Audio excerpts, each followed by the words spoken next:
Sports Park on a beautiful Saturday afternoon. I've got Matthew de Villiers from the Dafabet Warriors. I've got Rudolf van der Merwe from Momentum Multiplied Titans, and Mr. Shahid Vadvala, match referee. Rudolf, you're going to spin the coin? Heads is the call. Heads is the call. It's a tail. Rula, what are you going to do? We'll have a ball. You're going to have a ball. You're going to have a ball. Rula, second game of the season, off to a good start with the victory against the Lions on a couple of nights ago. How do you see today go? Yeah, obviously, great to start off with the win. Tricky conditions, but back at SuperSport Park, we know what the conditions is like here, and we want to get a home win here. Thank you very much. Good luck. Matthew de Villiers making his debut. We also have to say his debut as a captain. Congratulations on your debut. What would you would have liked to do?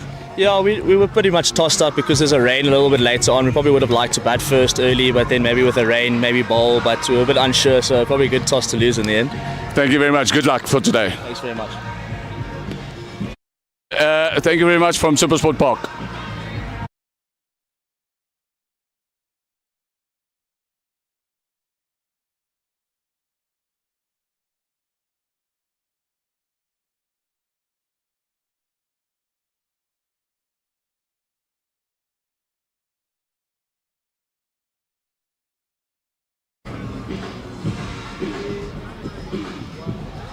Good afternoon, here from SuperSport Park. I got the home captain here, Rudolf van der Merwe, with me. Rudolf, you won the toss, looking to bowl first. What do you think of the wicket today?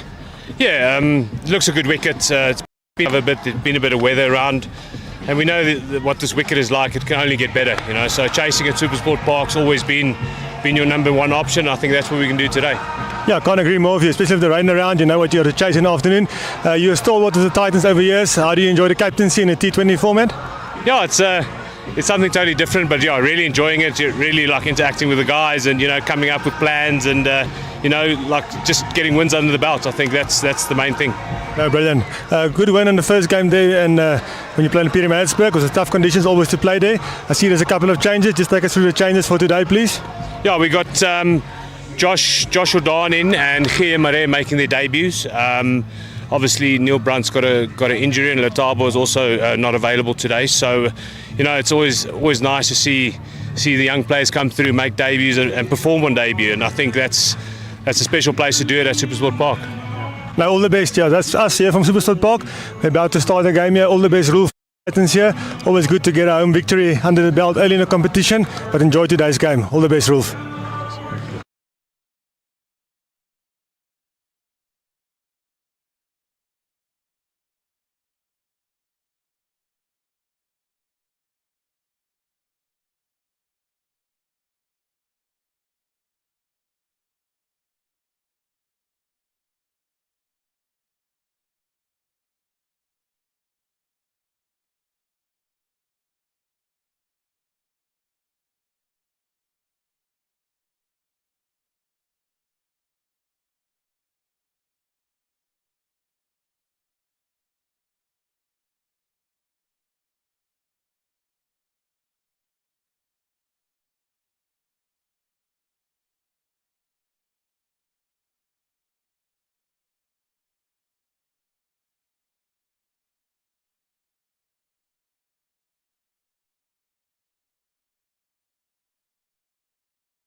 Good afternoon and welcome to SuperSport Park, where the Momentum Multiplied Titans take on the Dafabet Warriors. At SuperSport Park, the Warriors, the visitors.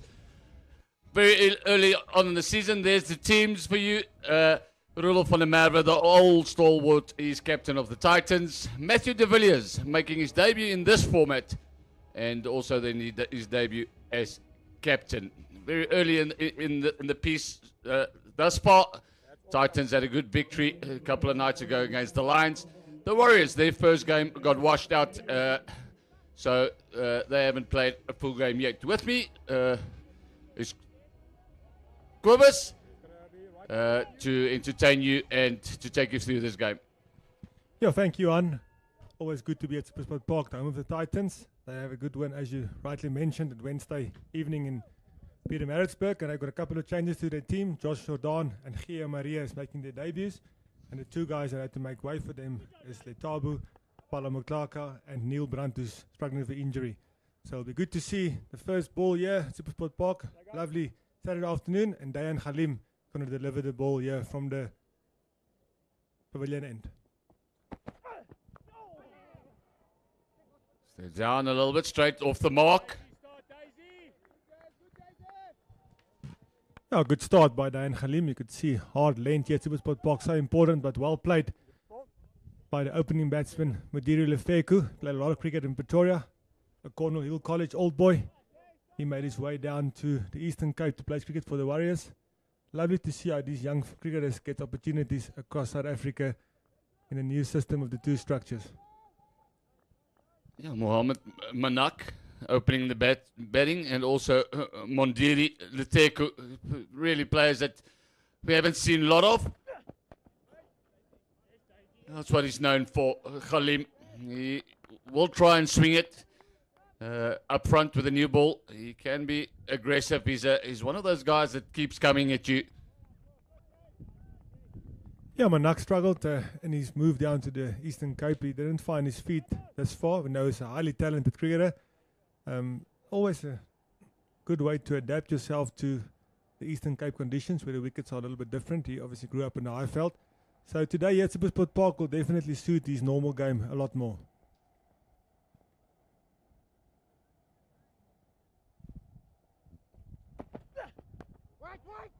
He gets off the mark, punches it through the backward point, and as we know, SuperSport Park is lightning quick. First boundary of the day.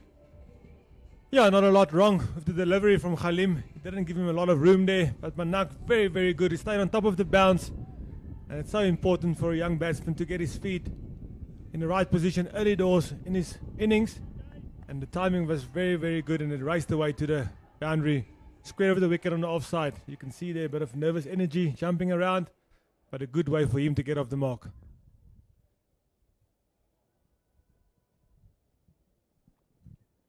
Khalim into Manak, steps around,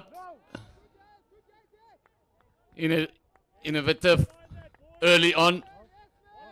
He's got his timing wrong. Looks like he might have done some damage to his right hand. Was it shoulder?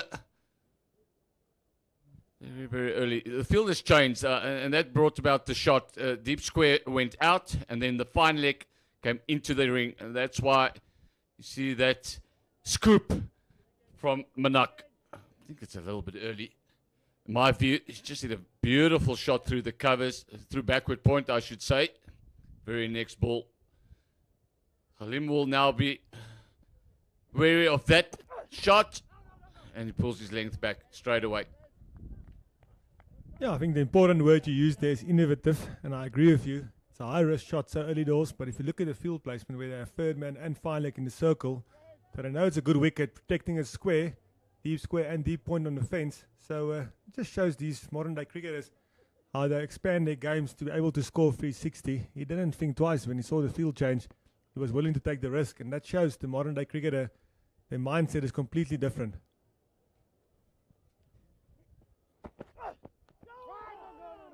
Nearly. It's a good end to the over from Khalim. Only 5 runs from the over, the single and the boundary. Yeah, it's a little bit like myself certainly old school. And I'm all for new innovative cricket. I like it. I like the attitude of the players, which is unbelievable. Just takes us a little bit time to get used to it first over. I'm just thinking back when I was bowling. If somebody tried to scoop me in the first over, I might have thrown everything I've got out of the cot. But yeah, these days, today's cricketers are unbelievably adaptive. Don't forget, just less than a couple of weeks ago, they were playing the Red Bull cricket, and new preparation, new competition. These two games, the Red Bull 4-day cricket and T20 cricket, is worlds apart, and there's no time. You just need to adapt, and that's what these players in today's era do so well. Yeah, I can't agree more with you. Interesting year for the Ennis River for the first time in sky blue colours of the multiplied Titans. Marco Jansen, good to see him back, and good to see him back to full fitness, and it's so important for him. We're going to need him in that T20 World Cup next year.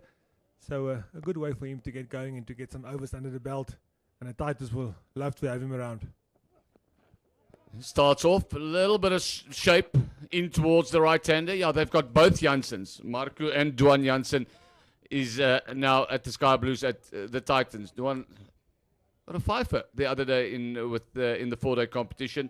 Yeah, batsman's nightmare if you have to face both these 7-foot-tall left-arm seamers. But yeah, I agree with you. Marco's going to play a huge role in the summer coming up. We've got a lot of cricket. India, Test matches, SA20. Little got away with that one feels. Yeah, definitely. Umpire very lenient on this occasion. You can see Mudiri Lefeku were giving the stare on the side of his eye. Not too sure where that ball didn't swing as much as the first one, so it was close to that white line, the red line, with the indication outside off stump for the white line. But you know what he can do from 6 foot, whatever meters. A quick bumper up his sleeve sometimes takes his batter's feet away, and you can see the way Mudiri sets himself up here. And also, one must remember, what an opportunity for a guy like Mudiri to play against what arguably South Africa's best all-rounder at this stage. Frontline bowler, left-arm pacer. You don't get the chance often to play against these world-class players because they play so much international cricket. So same for Manak. Grab this opportunity. If you can score runs against these guys, it gives you so much confidence.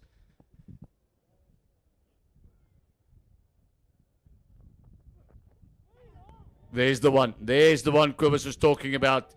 Manak looks to scoop it over the keeper, but one feels is maybe a foot or so too late. And that's what he's got in the bag, up the sleeve, I should say, from Jansen.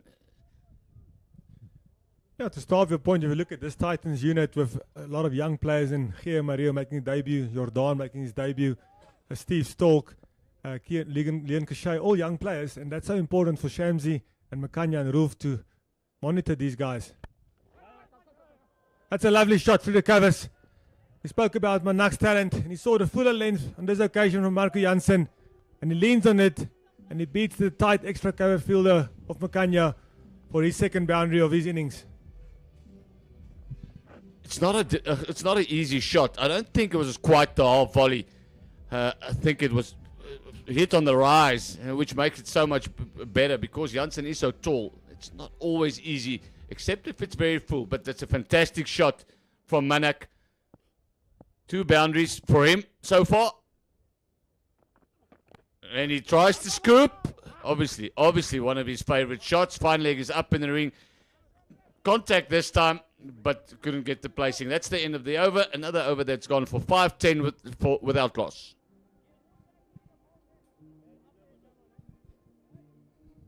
Brave little youngster. Previous one, he took one on the shoulder. He wore one on the shoulder. And then to do this against Marco Jansen, yeah, you got to be brave.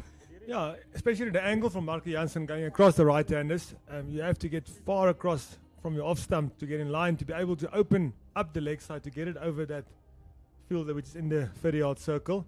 But nonetheless, very brave decision by him to do it. Halim is going to bowl his second over.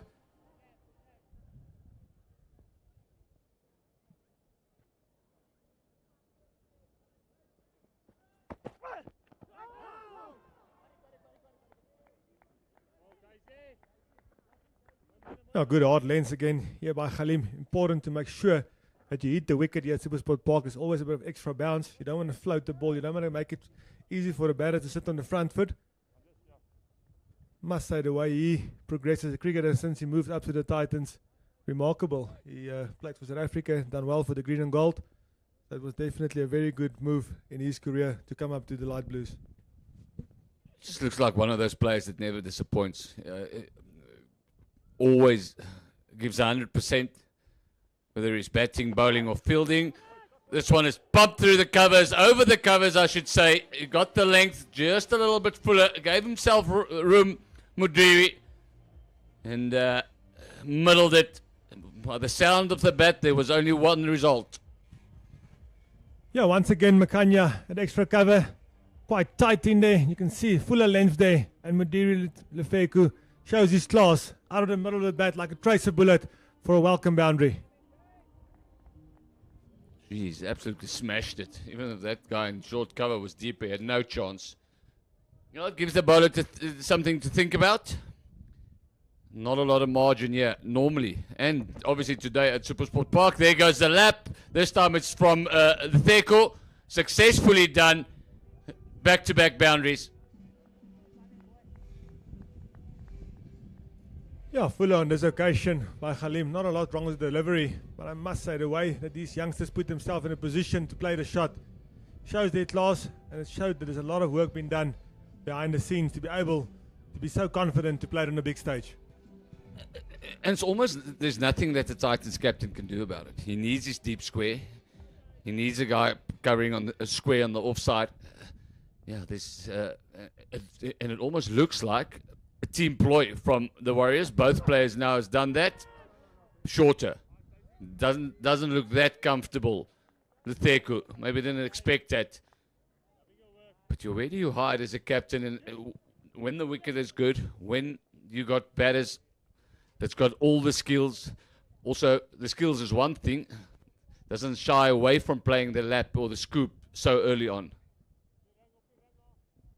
Yeah, and sometimes also as a captain where Van der Merwe finds himself now, you got to think, what do you want them to get boundaries? Do you want them to get them boundaries by conventional shots, or do you want them to lap and play shots out of the ordinary to get boundaries? So that's also allow you way to protect boundaries.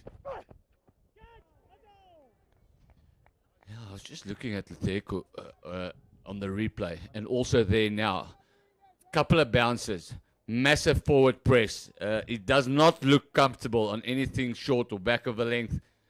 That's something that teams will work out pretty quick. Have a look, front foot coming forward early, not expecting it, in no position to play. And again, front foot presses, not in a position to play the shot.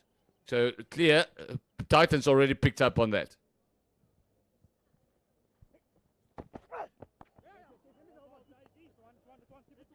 Straight to by Khalim, just helped into the leg side for a single to finish the third over, and the Dafabet Warriors moves on to 18 without loss.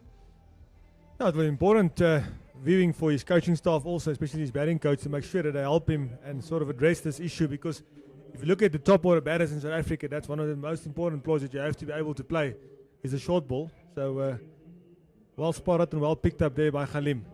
I think a great example of that is the sensation Devil Brevis now playing for South Africa. When he first came on the scene, he could pump it everywhere, but he had a massive problem with the short ball for maybe a couple of years. Went back with his coach, worked on it, and I don't think it's perfect, but he's definitely better with it. So with today's technology, you know, what did it take us? I'm sure the coaches picked that up earlier. It took us 2 overs to work it out. It took Khalima overall some to pick it up. So it's like a wildfire. Everybody around the country will see that. Everybody around the country will speak about that. And yeah, you'll get tested. Will be interesting to see what Junior Dollar, who's coming onto the attack now, what lengths he's going to bowl to the Theko. Starts with the wide.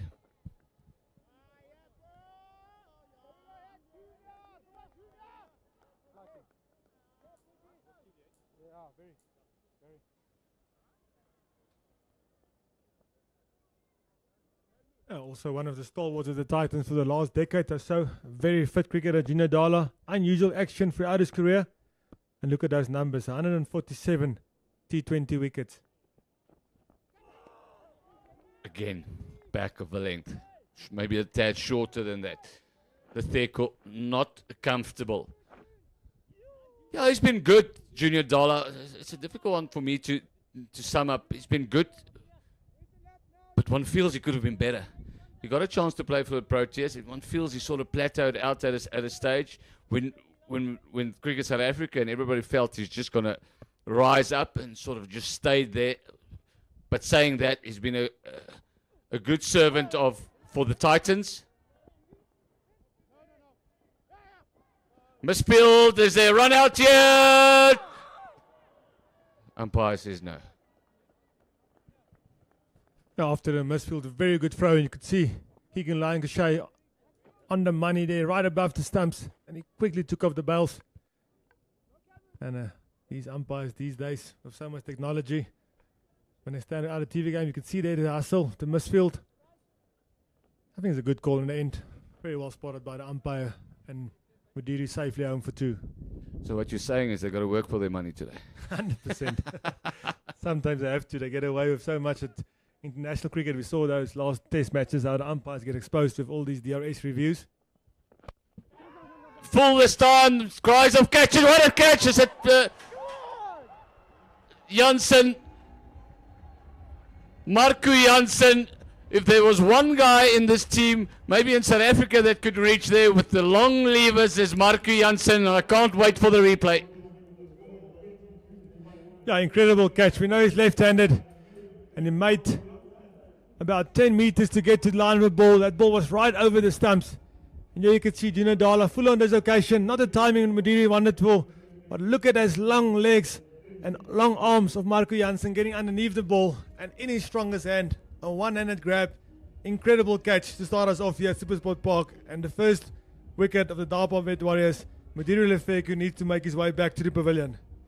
Yeah, truly magnificent. I doubt we'll see much better during this campaign. I have to say, I have to remind everybody, he's a 7'2" fast bowler. It's unbelievable. Really unbelievable. The new batsman, debutant, but also the captain, Matthew de Villiers.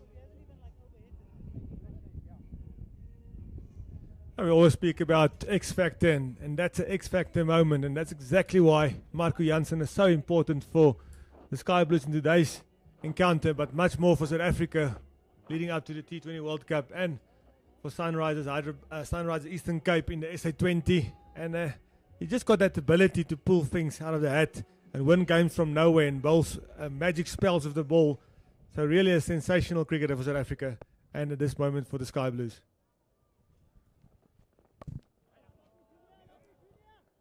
Dala with the first wicket.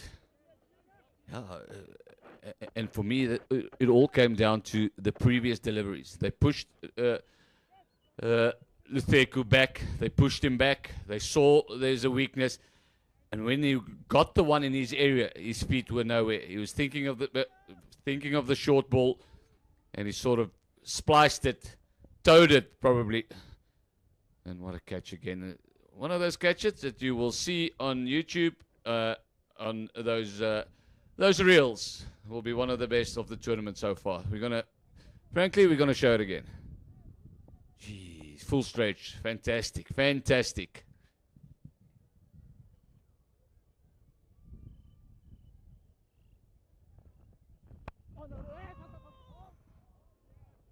Manak tries to hit it on the top of the bounce.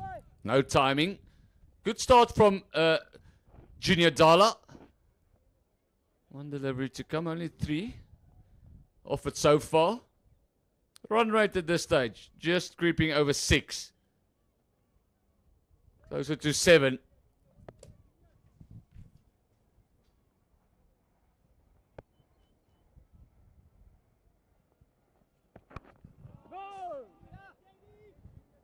End of the 4th over. Very good over by Junior Dala. The breakthrough of Mudiri Lefeku, and the Titans made early inroads here, and the Warriors find themselves at 24 for 1 after 4 overs. I must say, in the power play here, the Titans will definitely be the happier side of the two. as we speak. And there you can see the crowd. A lovely Saturday afternoon here in Pretoria. We had interesting weather the last 10 days here with a lot of rainstorm and a lot of rain and cold weather and funny weather. We had to pull out the jackets again for a bit. But I must say, a lovely afternoon here. If the rain stays away here, please make your way across the SuperSport Park. The grass embankments are ready in pristine condition and the field's looking immaculate. So please make your way to SuperSport Park. Well, it's threatening there over the south, the weather, where it comes from. Something very rare is Khalim bowling his third over in the power play.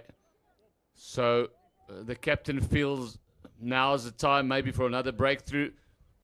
Maybe he's got different plans for the middle phase after the power play.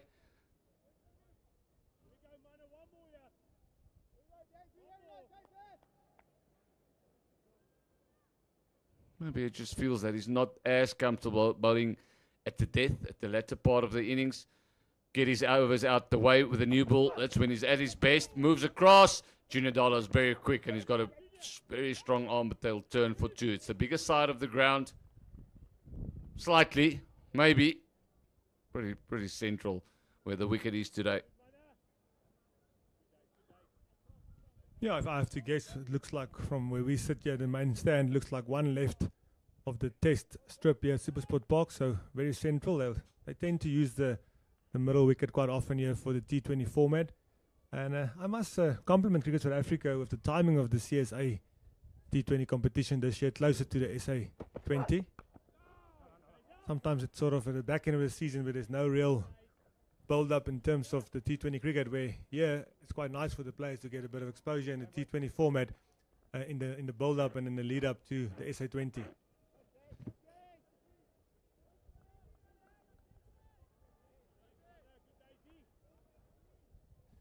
Van der Merwe and Khalim, they continue with the same field with third man and fine leg in the circle. And then that deep point quite behind and deep square quite behind also the two boundary riders in this power play, fifth over. Play and miss Khalim. Good over so far. Sort of adjusted his length again after the departure of the Theku.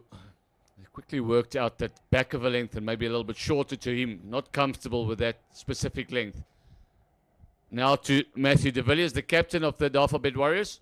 You can afford to see if you can swing the ball, see if you can get it up there.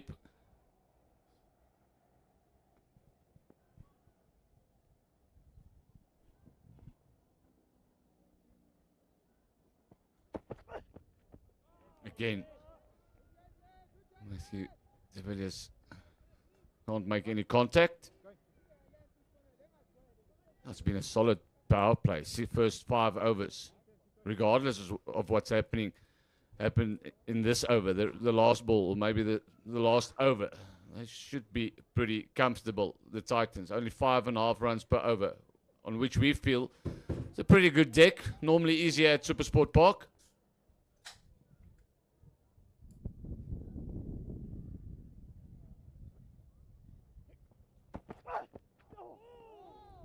Fantastic bowling. That ends the over. That ends the 5th over. The 3rd one for Khalim. Myself, I'm going to move out. Next voice you'll hear is Pierre de Bruin, and Kobus will stay on. Nice, Daisy. Yeah, very good from Khalim. Unusual to bowl 3 overs in the power play from one end. He only conceded 17 runs. And he bowled quite a few dot deliveries, so very good service he done for his captain. Good captaincy by Roelof van der Merwe. And the stalwart for South Africa and the new Sky Blue, Marco Jansen, will bowl the last over of the power play.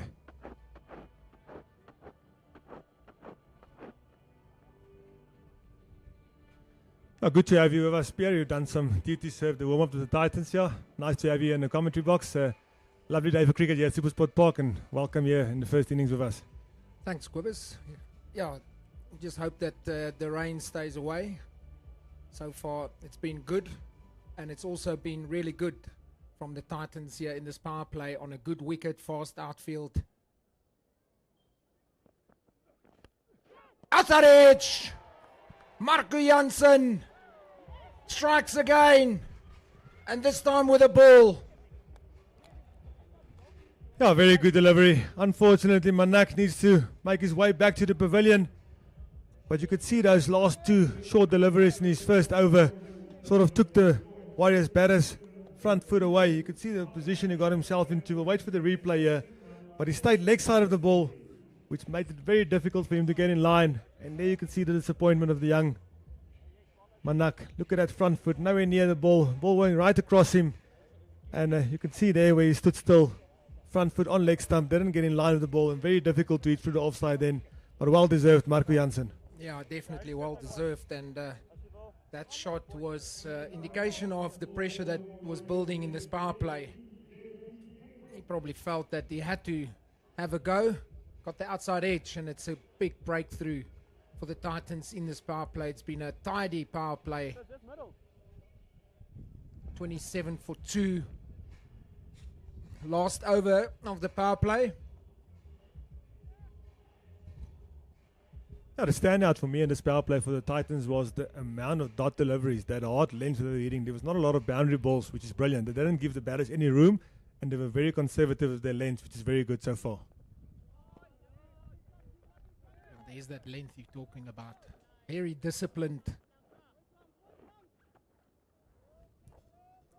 Yeah, I must say a team was a little bit under pressure coming into this position of the 4-day competition, where they didn't have a great start to the liking of the Sky Blues in their standards. But I must say there was nice energy in the warm-up. I see there's an extended squad, a couple of new faces. And that's always sometimes good to be in a transition where some guys actually put some pressure on some of the senior players to sort of rebuild the proud Titans that we had. It's getting a little inside edge there. It's a good attacking line from Marco Jansen. Yeah, there's a sense of freshness, I must say, with a couple of the young players joining the squad in the training environment. 2 debutants today as well.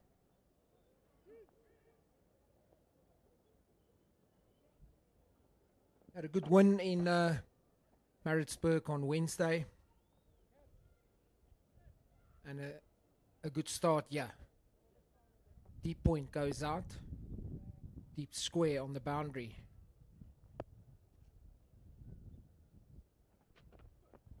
Oh, that's nice. Some bounce. Yeah, that extra bounce, you could see Matthew de Villiers advancing, getting closer to the ball. But that extra zip that Marco Jansen possesses about makes it very difficult for batters. You can see getting close to the ball, but that is an uncomfortable length here. Almost chest height, shoulder height. It's very difficult to play there. You can only get yourself into trouble with that length.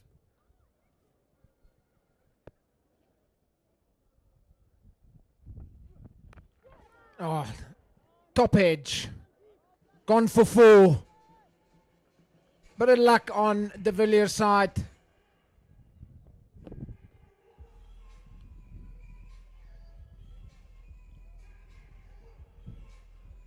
It looks like it's off the helmet.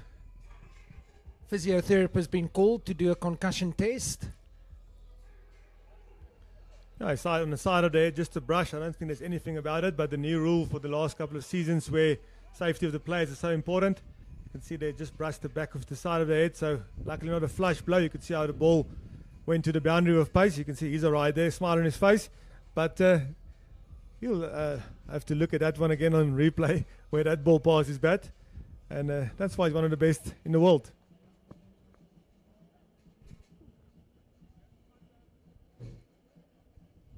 Now 2 wickets down for the Warriors. Manak, 10 of 11. Natheku, 11 of 13. This is a very important partnership now for the Dafabet Warriors. Matthew de Villiers and JP King, both new at the crease. And they've been tested with very, very good disciplined bowling from the Titans seam bowlers. There we can see Khalim, 3 overs for 17. Marco Jansen in his second over, 1 for 6. And Junior Dala, very good over in the power play, getting the breakthrough. The brilliant catch from Marco Jansen. Yeah, if we look at that lineup of the Warriors, they've got 5 specialist bowlers. So it just feels like there's a better light if I have to look at it from a coaching point of view. Last ball a bit too straight on this occasion from Marco Jansen. Looked like he took the pace off, but well played. Good balance from Matthew de Villiers, and he helped it on.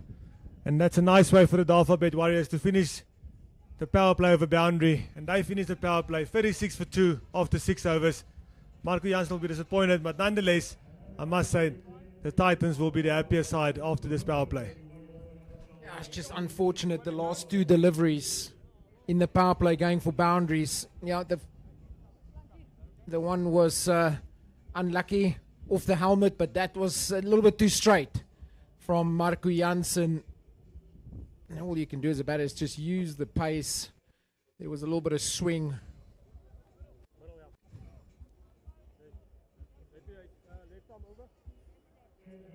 Tabriz Shamsi in the bowling attack. Dangerous wrist spinner. Also enormous figures of look at that average, 22. Experience in abundance. He's looking for his 350th wicket in this format. Yeah, the magician himself, yeah. You'll know about that stat, 350. What a career he had so far. Immediately a little bit of turn. And I do expect that, because it's a wicket where for a day and a half it was almost under the covers. There's been a lot of rain around, so there's moisture in this wicket. It's a wicket that is just going to get better throughout the day. But that first ball showed that there's a bit of turn.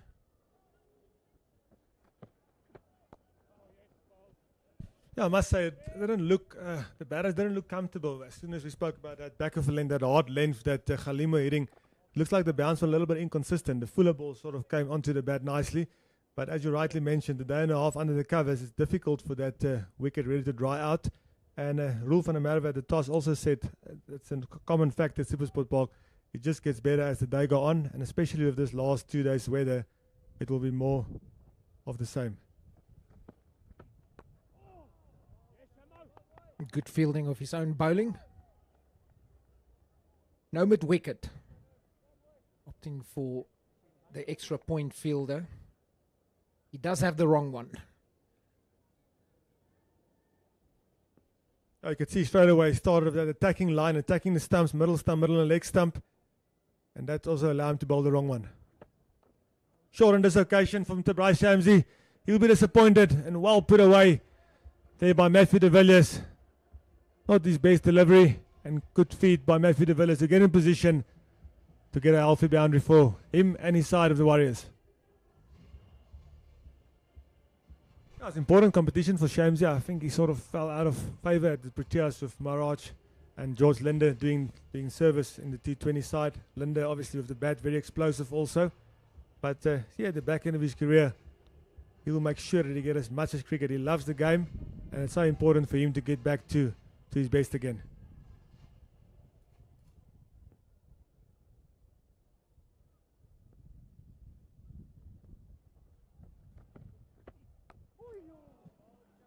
Just a touch too short again. Junior Dala cleaning up on the boundary. I think you agree with me, Pierre. If you want to bowl that leg stump line, you need to be a bit fuller. You can't let the guy score with the back foot. It becomes too easy because majority of the balls will turn into the right-handed batter. So you need to get that length a bit fuller to keep them guessing. There's the much better length here. That's the one where you can go both ways.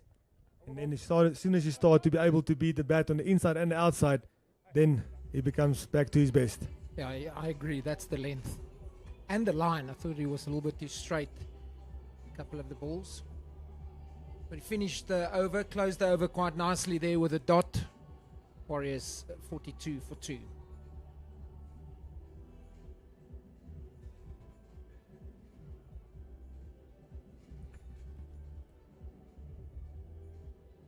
If you look at this Titan side, Andile Petlukwai at the top of the order. There's a bit of experience. And then a couple of young batters Steve Stalk, and then the two debutants you mentioned, Josh Jordan and Gia Maria. But I must say, it's quite a mature and quite experienced bowling lineup that they have here on display. If you have Roel van der Merwe, he's going to bowl his 4 overs. You've got Junior Dala, Dane Khalim, both international cricketers, and Marco Jansen. So a very, very experienced bowling lineup here from the Momentum Multiply Titans.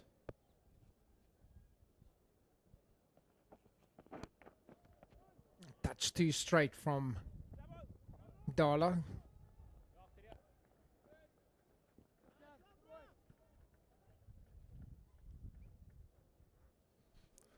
Yeah, I'm familiar with Gia Maria. He's a great college old boy, played S19 and did well for Tuks the last 2-3 years here, and he's getting an opportunity. Did well for the Speaker Academy against the Titans in a couple of warm-up games last season and this season. So very good to have him making his debut here. I'm sure his parents, his dad quite well now. Gerard Maria, cut square of the wicket. Work to be done there. Very good fielding out on the D by Khalim to save a certain boundary. Yeah, so Gerard Maria also was assistant coach at the Titans, so good for him to have his son making his debut here. But please tell us a bit about Josh Jordan.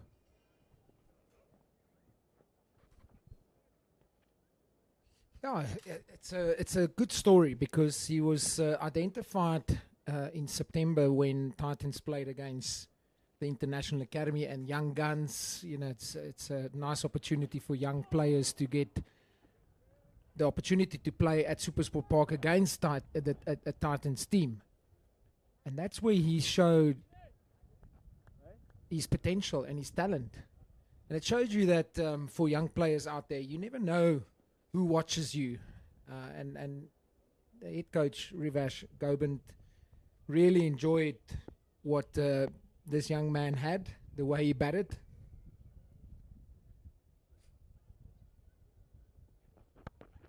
I don't think he could have ever thought that opportunity would come that quickly.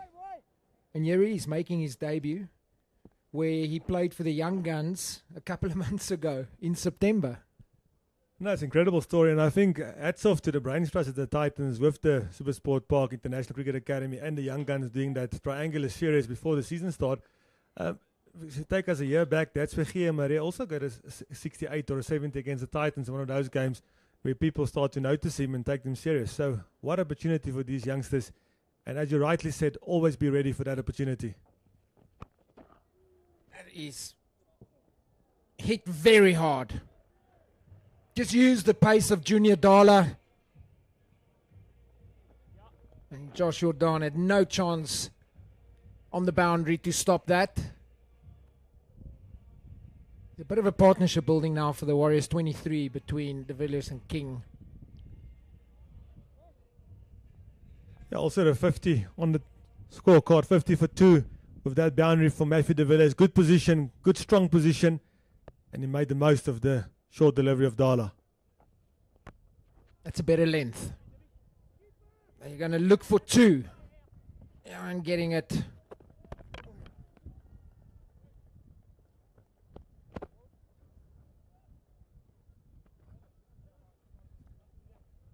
Eight gone, 52 for 2.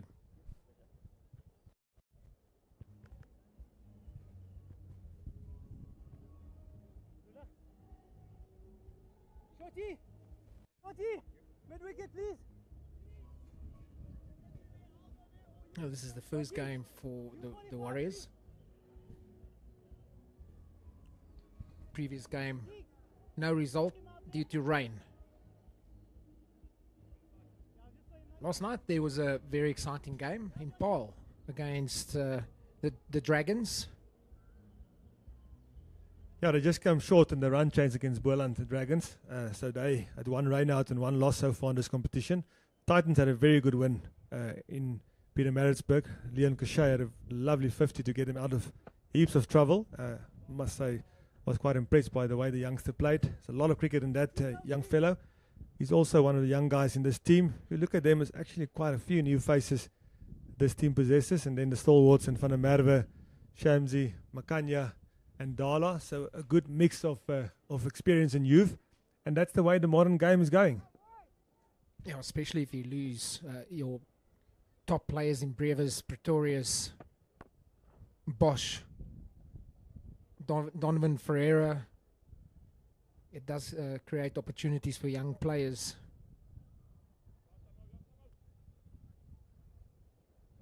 Yeah, on that note, to what extent will Heinrich Klaasen be available for the Titans with this year? He's obviously not going to play for Cricket South Africa anymore. He's done with that, so he'll play tournaments across the world, but the Titans will still be his home and his base, if I understand correctly.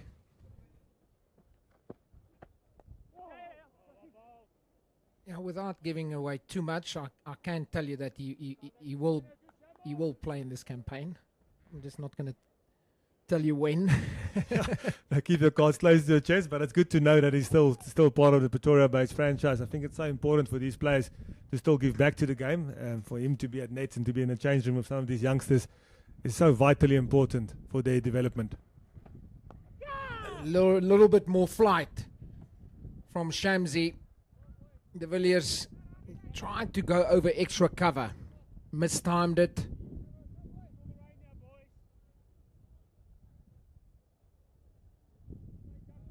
That run rate's still at 6.5, so I think Titans, they're still in a very good position here. On the other hand, the Warriors batters will start thinking, when is the time to start accelerating? When can we start pulling the trigger?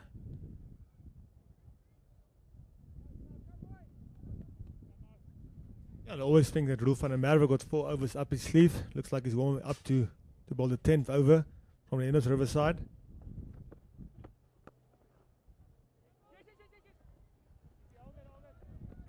He did well to get there, but he fumbled it.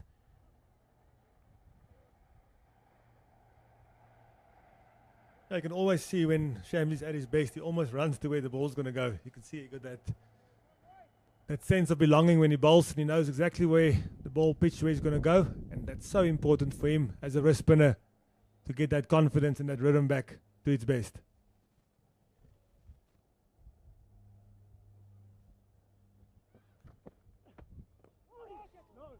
Wrong one. Yeah, he made us wait for that wrong on. End of the 9th over. The Warriors move on to 59 for 2, and the partnerships are slowly growing. 32 runs between Matthew de Villiers and Jay Picking. Important partnership for them in the context of the game, but they definitely can't leave it too late to start to excel this partnership. Then we look at the fixtures of the SuperSport Park here. That's today's fixture against the Warriors, and then the 16th of November they'll have their second home fixture against the Lions, 12 o'clock start, and then on the 21st against the Dolphins. All of those 3 games will be home fixtures for the Momentum Multiply Titans at SuperSport Park.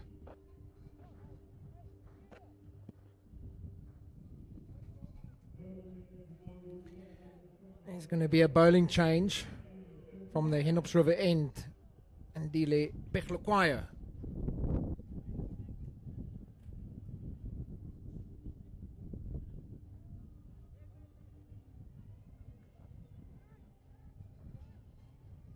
Yeah, luxury to have Petlukwaya as the 6th bowler here. If you look at these names we mentioned earlier, Shamsi, Dala, Van der Merwe, Khalim, Marco Jansen, that's your 5 frontline bowlers.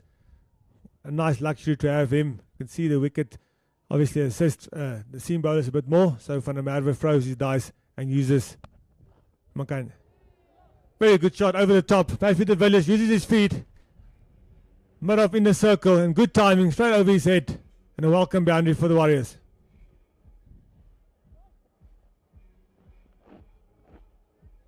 Your thoughts on the bowling change in this time of position of the game? Yeah, I think what Rolf van der Merwe is probably thinking is,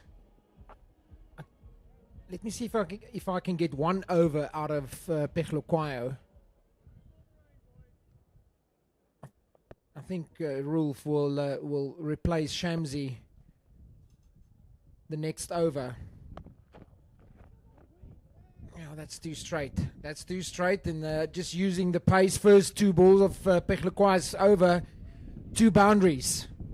There's a little bit of a momentum shift here with those 2 boundaries. Run rate jumped to 7.2. Yeah, they were very tidy up to now, and as you rightly said, the 2 boundaries moves that partnership up to 40. Over pitch the first delivery, and the second one too straight and too short. Easy pickings for Matthew de Villiers on his debut. Maybe as captain, a nice way to start his T20 career. Slower delivery, and again in the same area.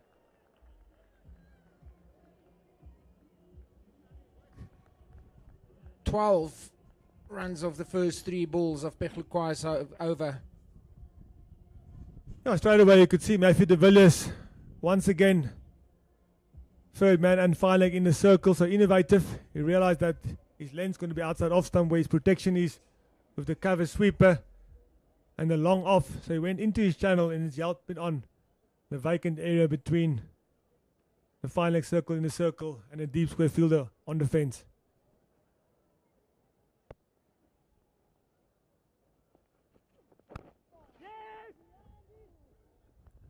Much better, a better length into the wicket. Looked like there was a bit more pace on that delivery from Pechlukwai, but equally well played for a single by Matthew de Villiers.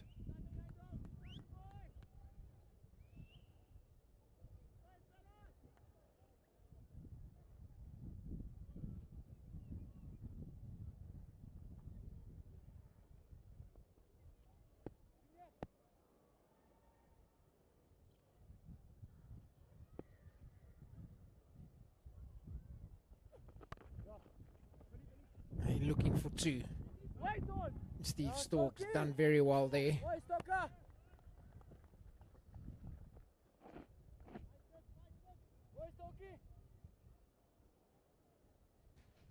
That's so important, that the awareness to get off the fence as soon as you can. You could see the intention was to run 2 there by JP King, but equally well anticipated by Steve Stork to get off the fence and work hard towards the ball. As soon as the ball is in your hand, a lot of batters sort of hesitate to take the second run. That's just slapped. Fantastic placement. The last delivery going for another boundary. 18 runs off Pechlukwai's first over. And a partnership of 50 between de Villiers and King. Pace of delivery. Perfect placement.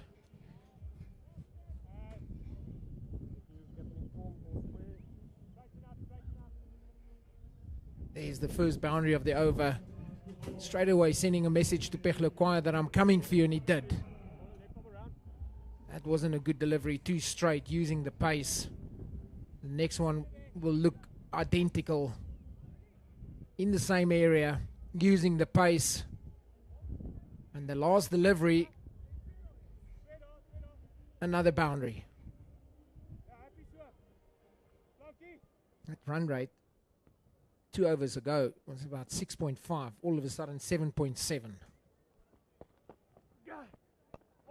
Van der Merwe in the bowling attack.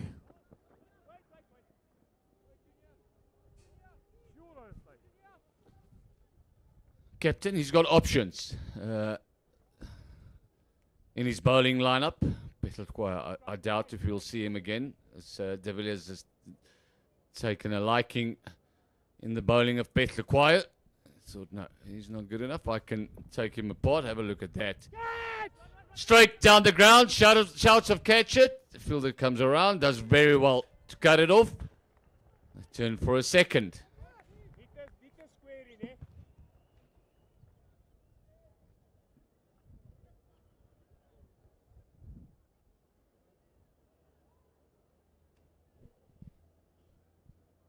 Stork, good fielding, saved 2 runs for his team.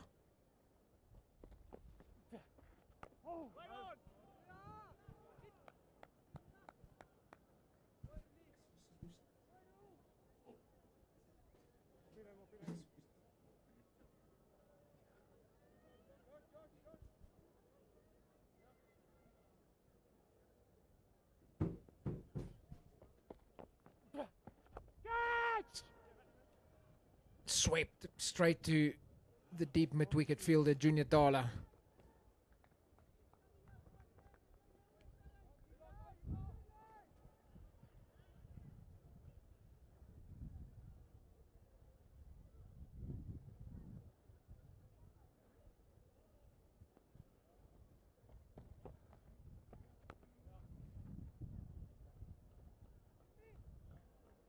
clever from Roel van der Merwe. He goes wide.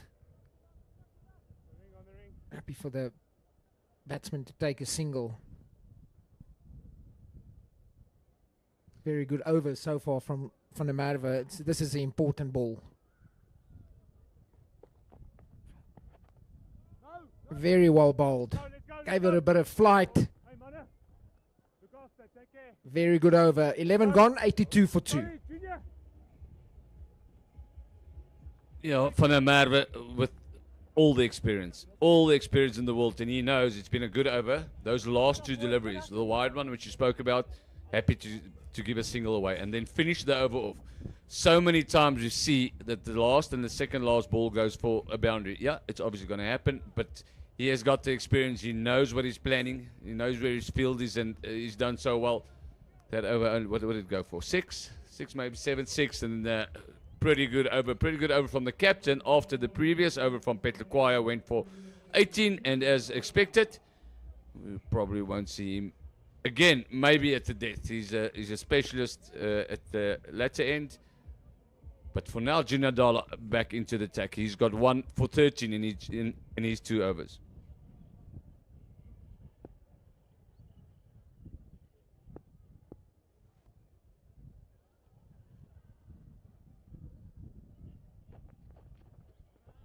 That's 1 for the over. He's used that very early in his over, so from a batsman point of view, you know that he doesn't have another bouncer. There will be a field change because mid-off and mid-on were up, but the third man's coming up, long on, now on the boundary. Line is important now for Dala.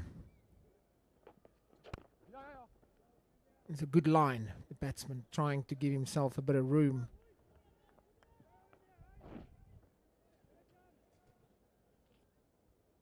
Interesting. Looks like De Villiers has started the move a couple of overs ago against Petlekwayo.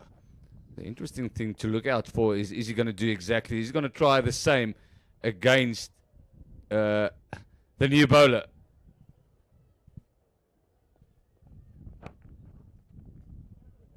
Very good timing.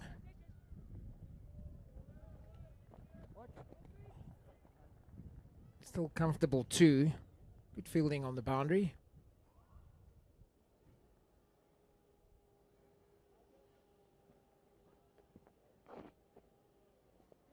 Now in this partnership, it's all De Villiers.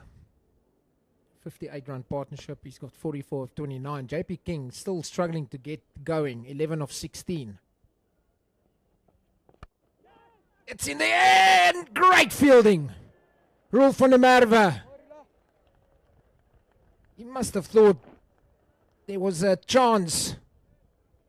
I'd like to look at this again, maybe just short. But he saved 4 runs. Yeah, you just get to feel the way he went about it. His hands pointing down, just bounced short. Give him the benefit of the doubt, I think. That's in the air, but just short of Shamsi.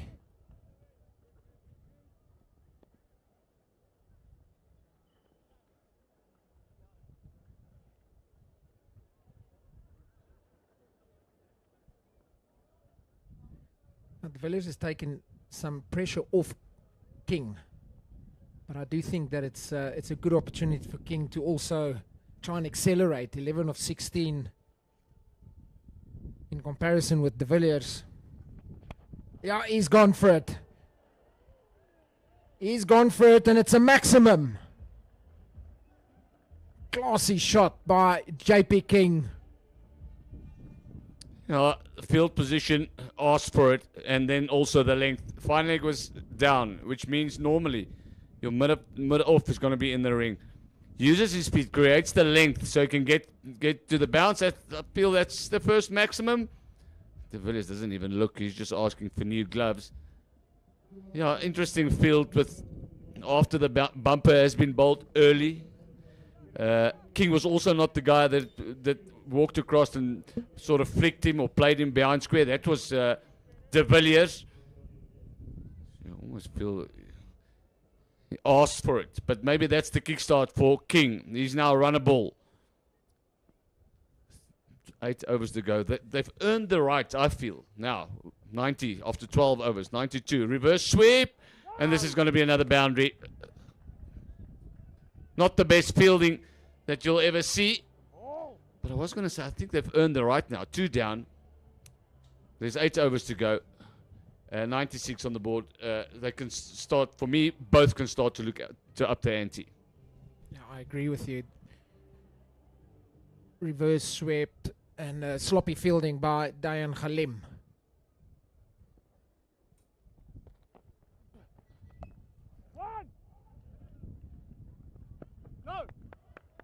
Yeah, good fielding by Pihlaquayo. Sweeper boundary. And that's 50 for De Villiers. His first T20 50. It's come at a good rate. The 33 deliveries.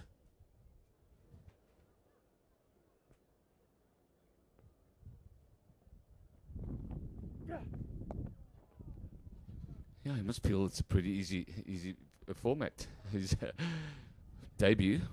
They go, okay, you might as well captain. And just sneak off a quick 50 of 33 balls. He's got a lot of work to do. As I said, there's 7.5 overs to go. Short, pulled, in the gap, and 4.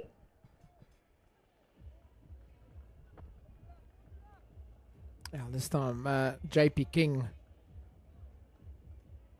he's found a bit of rhythm. Previous over, Junior Dollar 6 over his head. This one used his feet quite well. Deep in his crease and placement, perfect.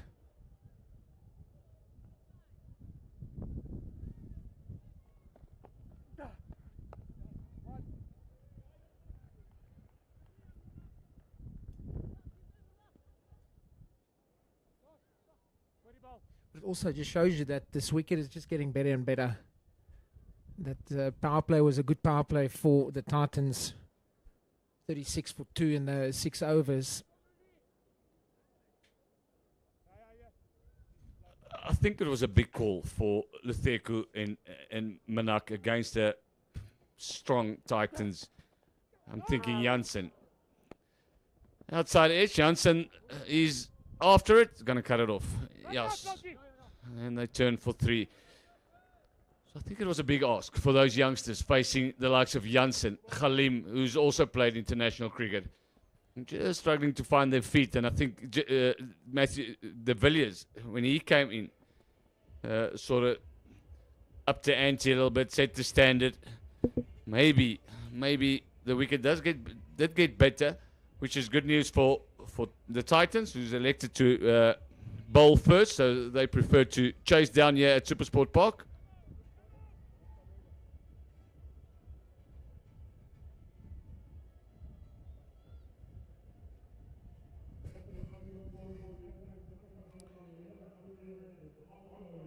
Marco Janssen back in the attack. What the Titans need now is they need a breakthrough.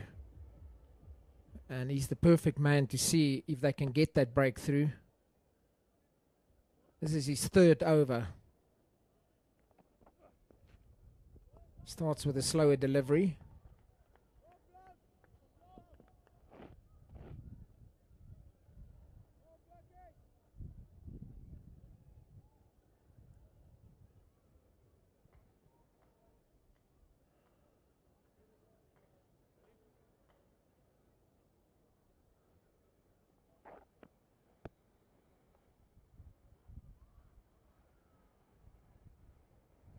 Mid-on and mid-off also up.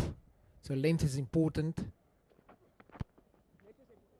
Fires it into his pads. That is the line that he wants to bowl, with the protection on the leg side. Fine leg, deep square, deep mid-wicket.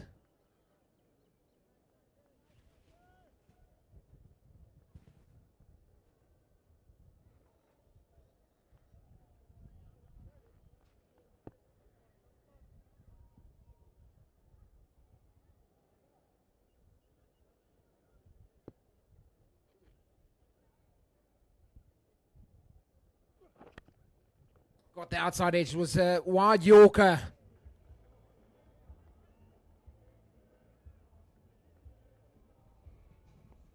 That's an interesting option, especially to King, who's he's picked that up in the latter part of his innings.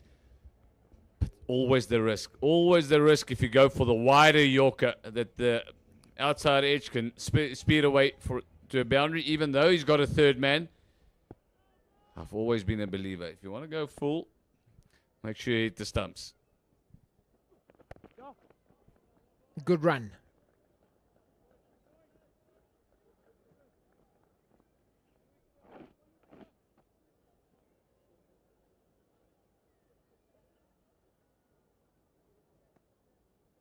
That run right now above 8s. Nelson on the board.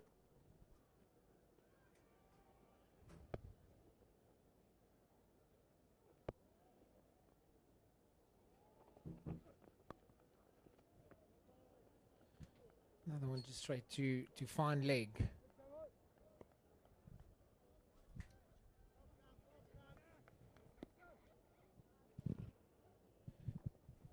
Seven runs off this Janssen over. One delivery remaining.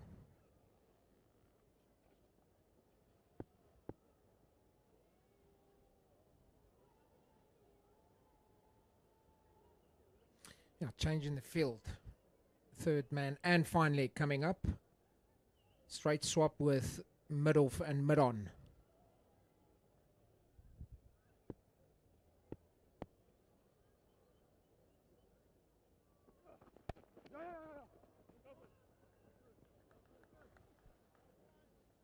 $14 gone, 113 for 2.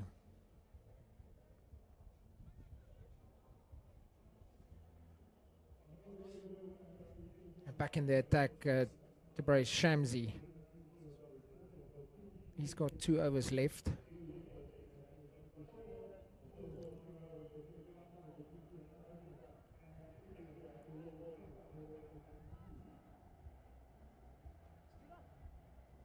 Momentum for me, just changing a little bit.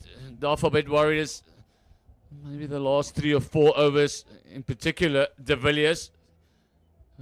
King has joined him to up the run rate. But at this stage, 8 runs and over 160 projected. In the position, only 2 down. They'll be looking for a little bit more. Somewhere there in the 180 region.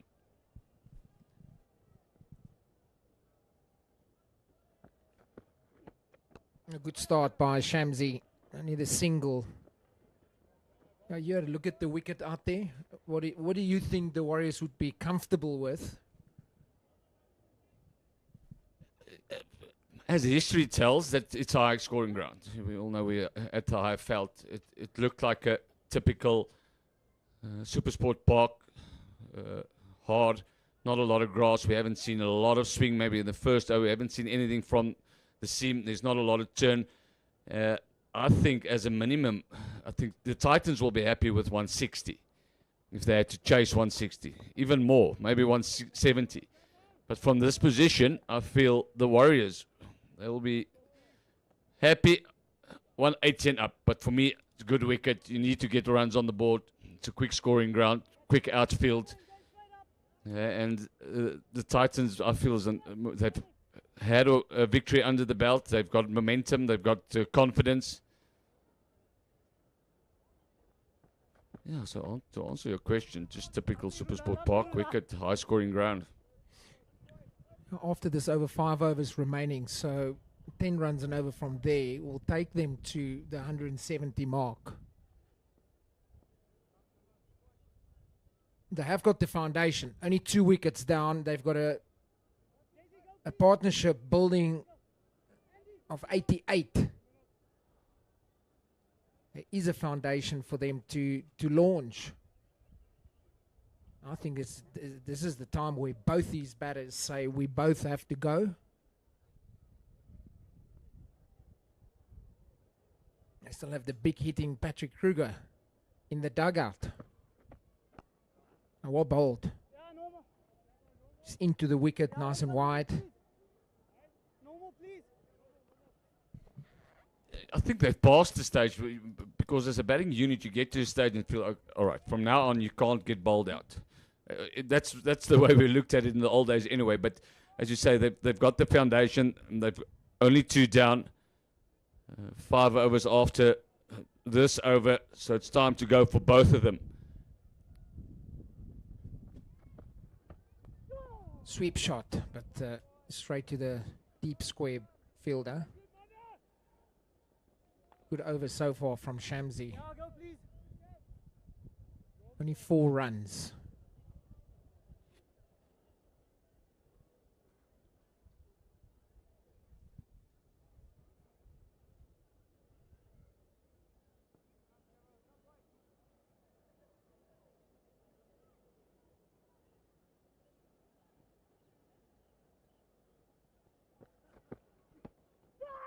He's asking the question. The umpire says no. End of the over. 118 for 2. Shamsi says a referral, please. Clever bowling, clever field positioning from the captain. Deep square that came up in the ring, and it almost feels like King. That was the only shot he had in mind. So he sort of cut off all the rest around.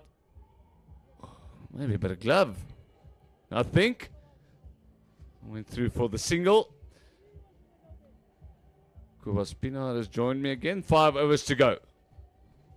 Yeah, good call there. Last ball by Shamsi. Very well bowled right across, but you can see just the bottom of the glove. Good call by the umpire. You can see Shamsi very excited as always. But the important 5 overs here for the men in sky blue. I must say this partnership between De Villiers and King. De Villiers has been the mainstay of the partnership of 91, has put the Warriors in a very good position here to the back end of the first innings. Again, Petlukwaya, something I didn't think we're going to see again today, and that's why De Villiers has taken a liking him, and now JP King has joined. He's gone for 18 in his first over, 6 in his first delivery in his second over. The 5th bowler, which makes sense for the Dafabet Warriors, and in the position that they are. It's not the length. He picked up the slow ball pretty easy. Yeah, I wouldn't have thought he's going to bowl a second over in this makeup of the Titans. Only thinking, logic thinking that I can get to is that Roel van der Merwe felt potentially left himself too late. I see he's still got 2 left.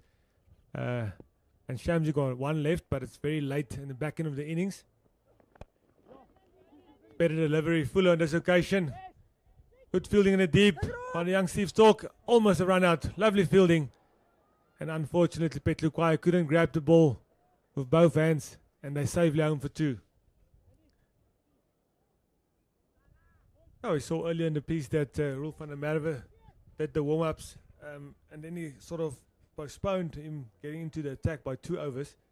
And that's with the 2 in-batters now, with 5 overs to go. I think the logic thinking by them is it's going to be easier to get underneath the spinners. And that's why Petlukwaya is back in the attack. Yeah, it's a massive risk in my eyes, especially after he's gone for 18. He's not the bowler he used to be. Petlukwaya, he's sort of a bit of a dibbly-dobbler these days. 100 partnership comes up with that single. Fantastic partnership. He's been impressive, De Villiers, as a debut in T20s at this level. We've mentioned it before. He's captain. He's been very impressive. And as I say that, he plays and miss on a big opportunity. 3rd man is up. So easily, that could have gone down there for 4.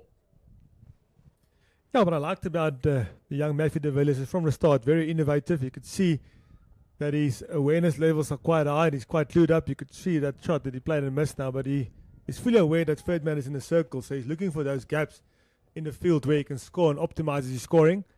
But very good and very impressive so far. Slower ball again from Petlukwaya, got away with this one. Gia Maria at backward point doing the fielding for the Titans. And there's the two debutants, Jordan and Maria, just giving one another little high five there with good fielding in the inner circle. Just to follow up on your views on De Villiers, we had a chat at the toss, and straight away you get the feeling that he's a pretty clever guy, knows cricket. You know, just the way he speaks, his thinks about the game. That shows again. This time over cover. Is he going to get there? Fielder dives in vain, and it's yet again an expensive over for Petlequire. 13 coming off it, 18 in the first. Yeah, I'm now 100% sure that we won't see him again today with the ball in hand. Yeah, difficult outing for Petlequire, 2 overs and 31. But I must say we can't take anything away of that classy shot there by Matthew De Villiers. Over extra cover, good timing. And Sibonelo Makanya ran all the way around, couldn't save it, but that shows the class, as you rightly said. Student of the game, good head on his shoulders for Robin Peterson, the coach of the Warriors, to make him captain at such a young age, to lead this team. Shows there's a lot of cricket in this young right-handed batter, Matthew De Villiers. Shamji's going to bowl his last over.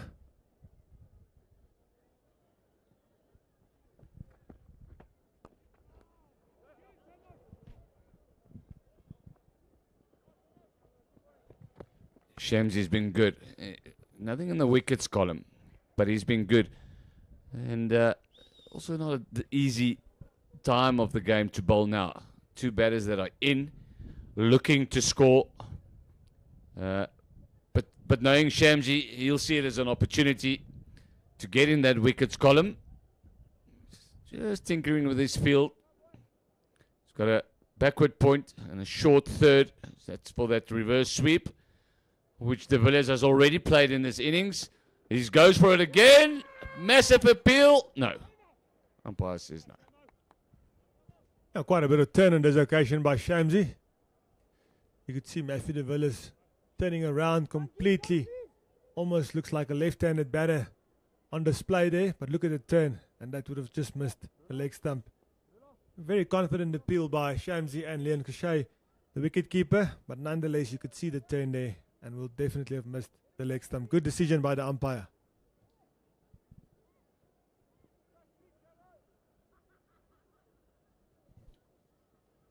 Deep square, up in the ring. Expect the sweep shot. What's the line? He goes for the sweep, picks it up, and it's exactly where he's placed it. It just shows the clarity of the thinking, but also the skill level. Because the line was good from Shamsi. It was way outside off. But he had the skill to just pick it up. Yeah, changing the field back to a more conventional field with point coming into the circle. I wasn't convinced of that field with Shamsi turning the ball into the right-handed batsman. De Villiers exploit that area, but now more conventional field with 45 and point in the circle on the offside. Ball ball Shamli just down the ground for a single to long off, where Gia and Maria do the fielding. And after two deliveries here from Shamsi's fourth over, and then we'll have Dala, Khalim and Janssen will bowl the last 3 overs. So 3 very experienced bowlers for Rolf van der Merwe and the Sky Blues here to finish off proceedings in the first innings.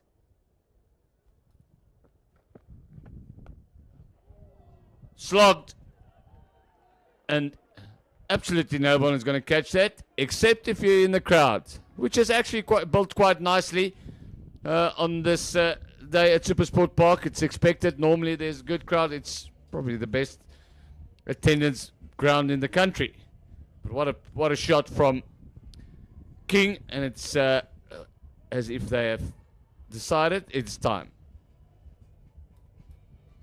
Now silently, JP King moved on to 47 here, supporting his captain Matthew De Villiers very well in this partnership.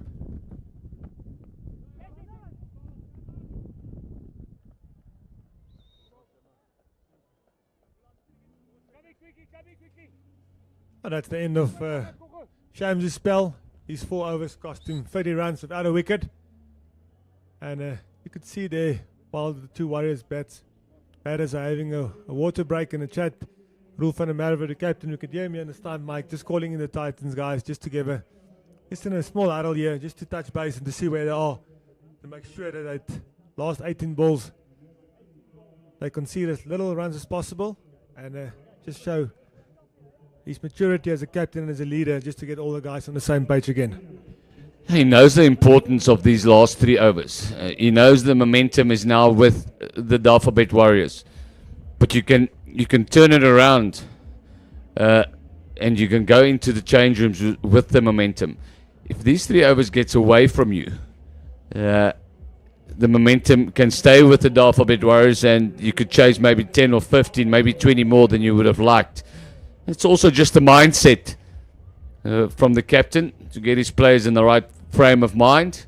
3 overs to go, as you predicted, Kobus. It's Jansen, and then he's gonna bowl his last over. Yeah, once again, mid off and mid on in the circle, so a difficult length on a good wicket back in. We know he gets the extra bounce, but it's so important for Jansen to get his length right now. He's definitely not going to go full here.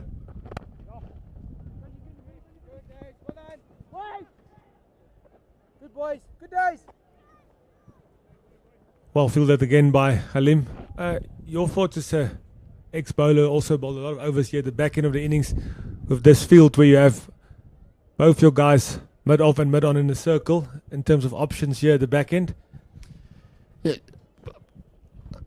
It depends. If you're going to go full and straight, I usually like to go full leg side, so I usually had my mid off up there.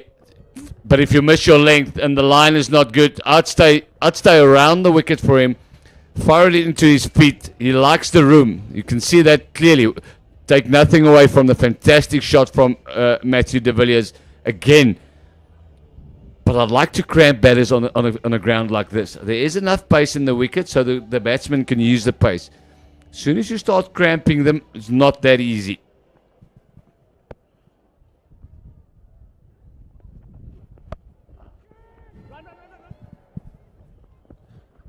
Oh, that's a bad miss in the field, unfortunately. Looks like the young Steve Stork, the ball just spun past him, unfortunately. But a lot of flair in that cricket shot by Matthew de Villiers. Shows his class. He moves on to 74 or 47. Deliveries. Not a lot wrong with the delivery, but you can just see solid base, and he just flicked it off his hip. Highly talented, highly skilled young right-handed batter here of the Dafabet Warriors. Yeah, and you can add highly intelligent, as I mentioned earlier. Jansen in again.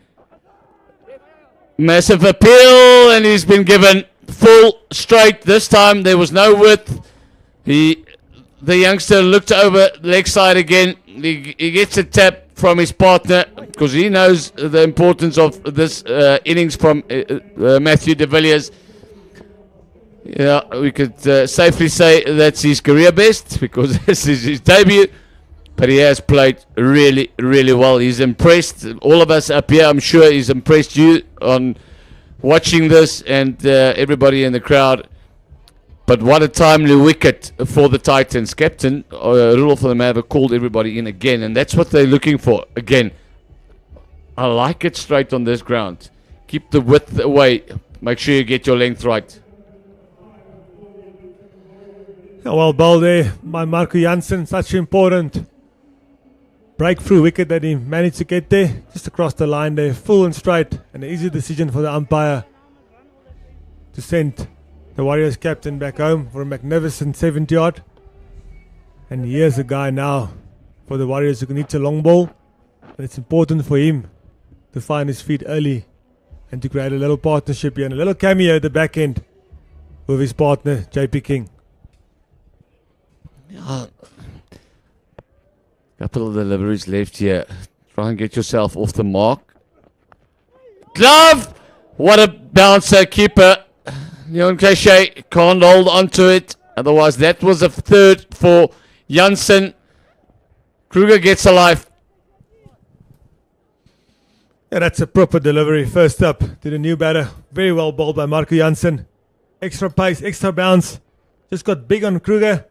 You could see off the glove there. And just too high for Leon Cachet, who got off about a half a meter into the air. He just couldn't get hold of it, but he saved a certain boundary with the one-hand stop.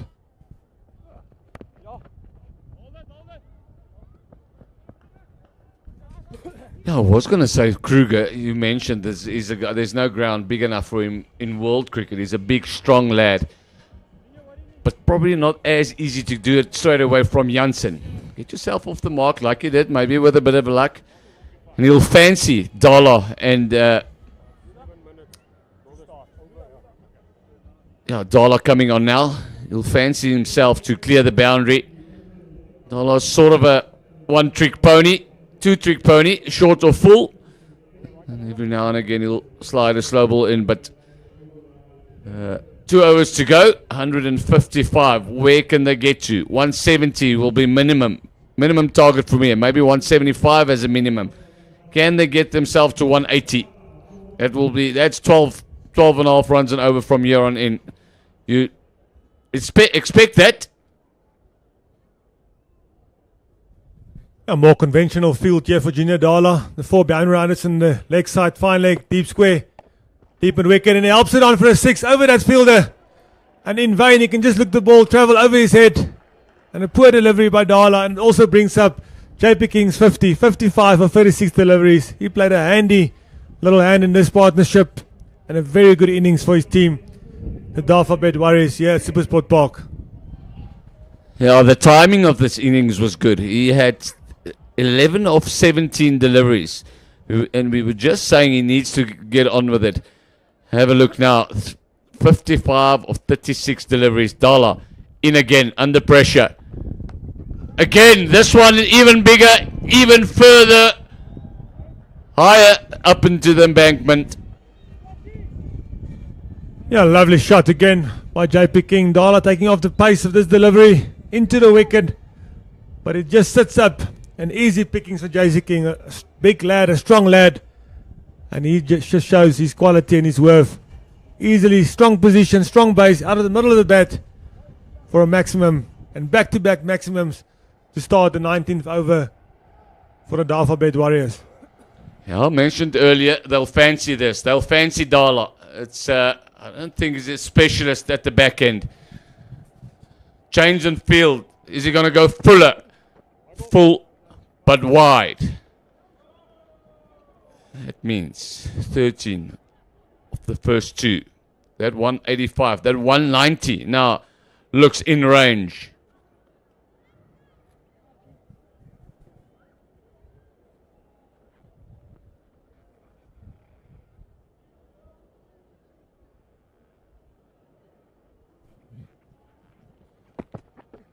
Wide again.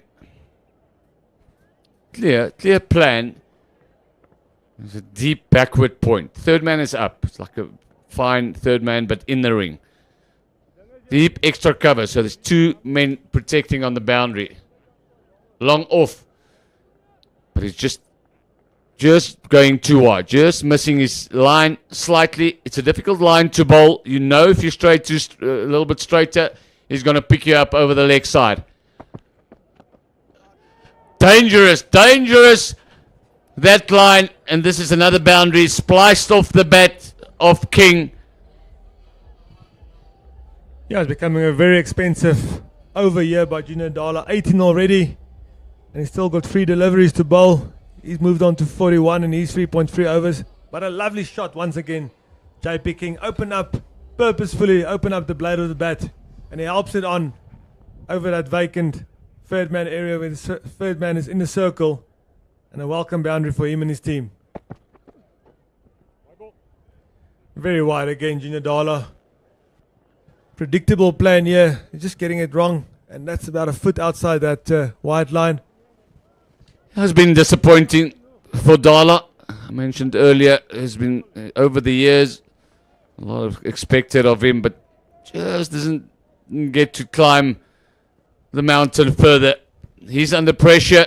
Looks like he's out of plans as well. Almost missed the wicket. Yeah, this is poor bowling. from the old stalwart. 20. But there's still 3 to come. Halfway.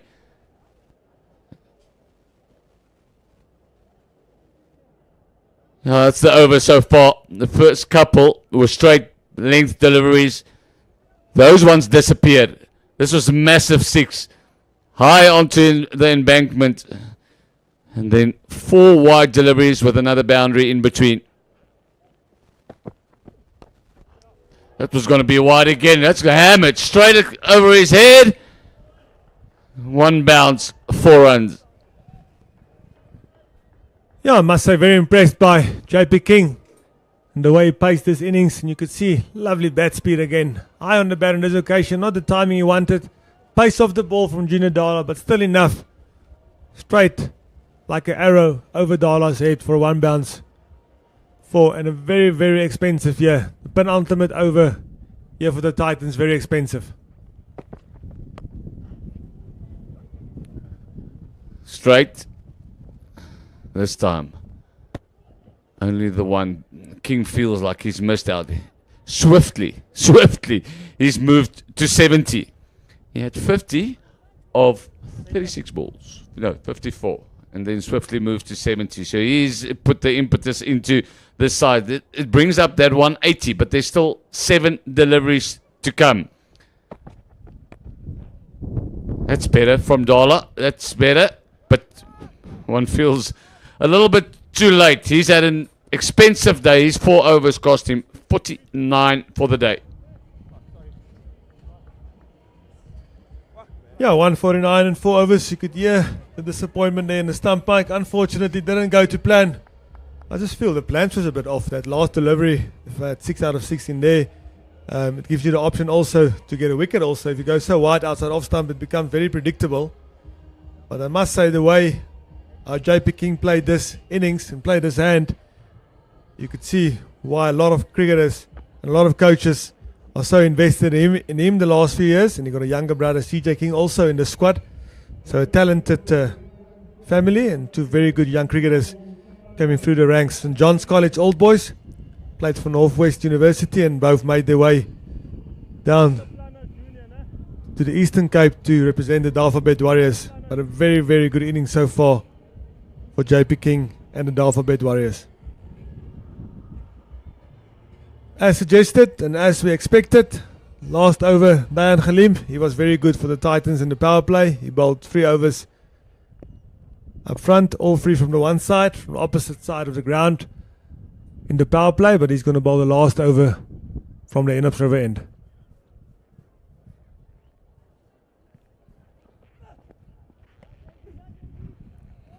That's a pretty clear plan from the Titans, but it's cost him in the last 2 overs. Too many extras. I feel with all the experience and all the knowledge from the captain, Van der Merwe, just feel he missed the trick. Kept himself too late. He's a frontline bowler. That's why he's in the side. And his captaincy. But he has only bowled 2 overs. And feel he's missed the trick. Wide again. This is not good for the Titans. I don't think it's good for the over rate. It's a pretty dangerous line anyway, if you get it right. With 3rd man up. Yeah, there's 2 fielders. A deep backward square, a deep backward point, I should say. Deep cover.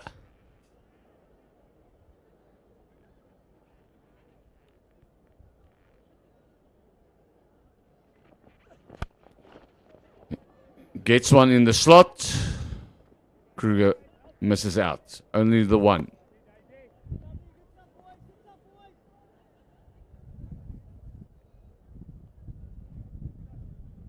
If King gets hold of a few here, 200. We spoke about the 185. Almost at the halfway mark that the Dafabet Warriors will be happy with. They're going to go past that. But the way King's going, yeah, wouldn't put it past them to get close to 200.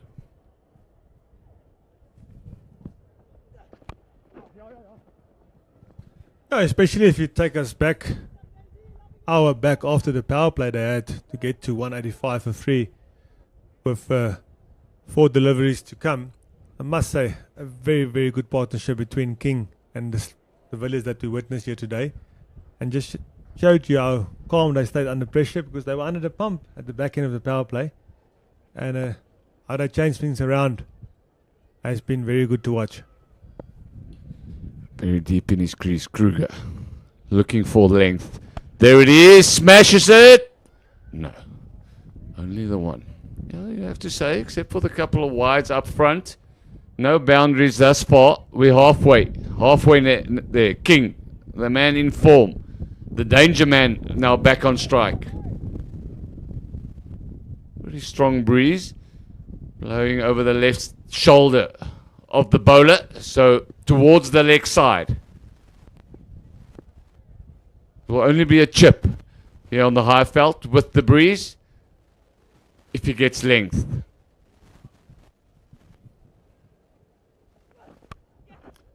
There's the outside edge. There's that line I spoke about earlier, which can be dangerous. Brings us up to 190. And I might say deliberately played. Yeah, very well played. He opened the bat face again. But a good execution of his plan by Khalim, and that's just classy batting on this occasion by JP King, opening up and throwing the kitchen sink at the delivery basically. There's no risk involved there. But Khalim has been very good nonetheless in his spell thus far. Slow one. Can you hear the anguish from JP King? That will be him for the day, bar a legal delivery. Can Patrick Kruger finishes off with something special. Run with the momentum when you get to the halfway point, to the change rooms.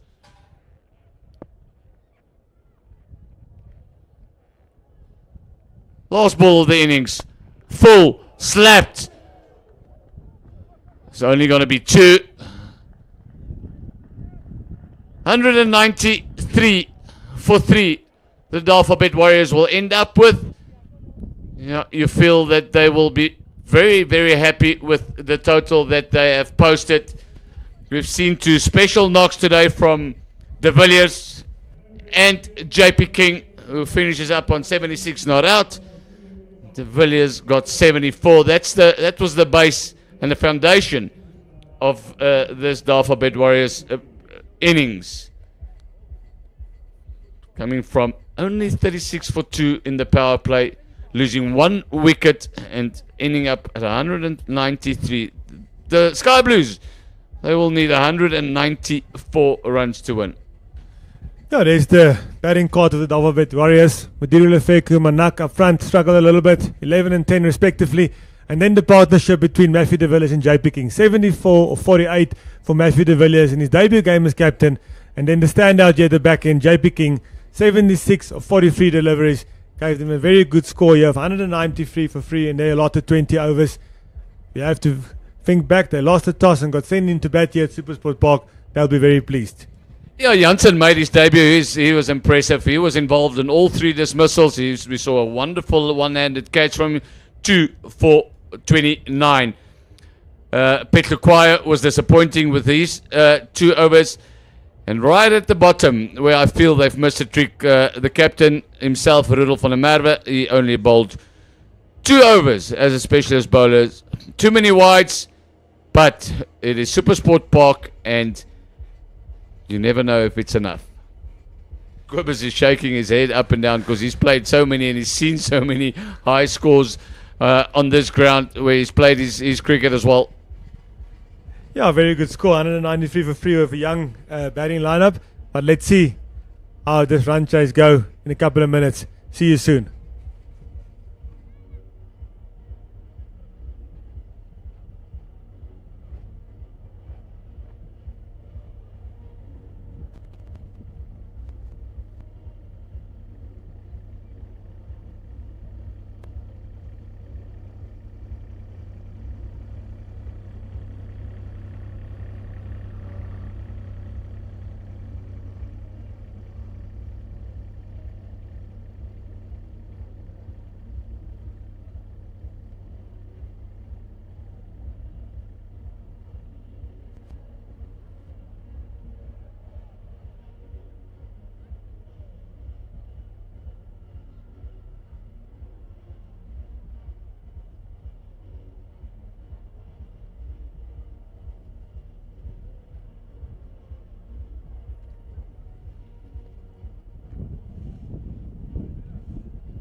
New Mitchum Ultimate 72-hour odor protection with skin breathable formula. Mitchum, true to you.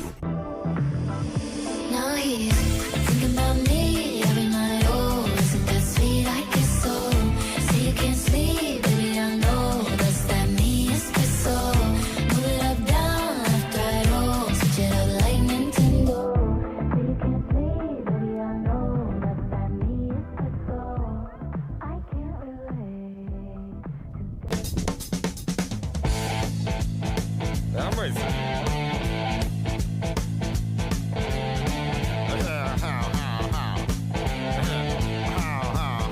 Well, here it's fine if you got the time and the chance to get just tell me.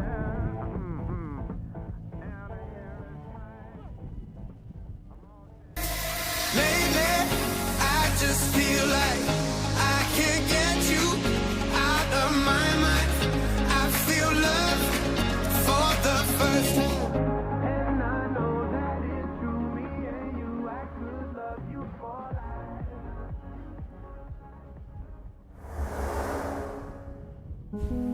What is purpose? If it only lives in your head, a boardroom, a promise. What is purpose if only an idea? If it does not become what it can be?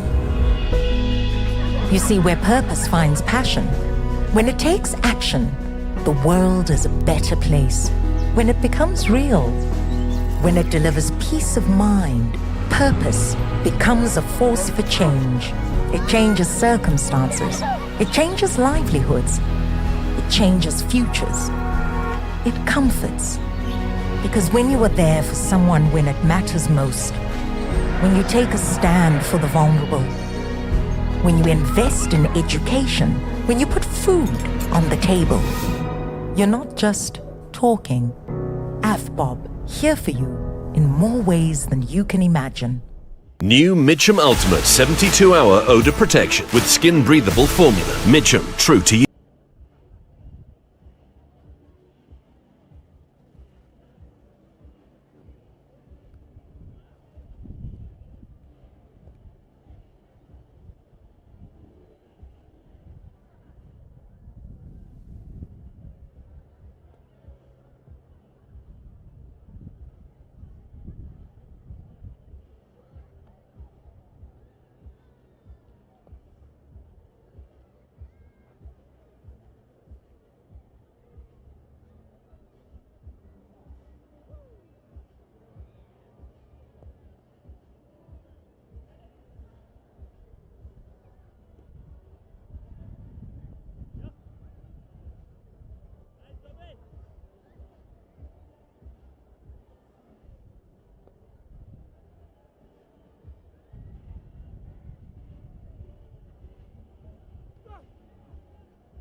Yeah, welcome terug hier. Welcome back here for the second half of this encounter here by Dafabet Warriors and Momentum Multiplied Titans. Andile Petlukwayo and Steve Stork going to open the batting here for the home team. And I must say, quite a competitive score here of 193 that the Warriors have put together. And we know it's a very fantastic wicket here at SuperSport Park, but this power play between the ever-talented, evergreen Andile Petlukwayo and Steve Stork is going to be very important in this run chase. And what's also fantastic is that Kobus is looking after our Afrikaans viewers as well. I'm sure there's a few out there. Goeiedag aan julle. Yeah, I think the Dafabet Warriors are very happy with their posted 194. They'll know there's still a lot of work to be done. It is SuperSport Park. We are up on the high veld. It is normally a quick scoring ground. Andile Petlukwayo. Rough day with the ball in hand. Can he make amends with the bat? He'll be opening with Steve Stork. Exciting young talent.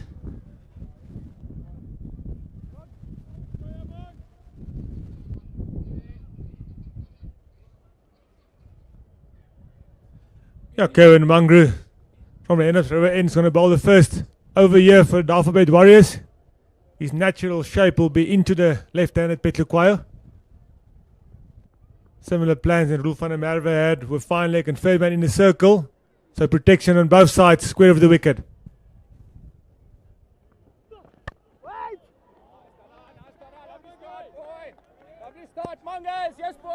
A good start there, first up by Mangru.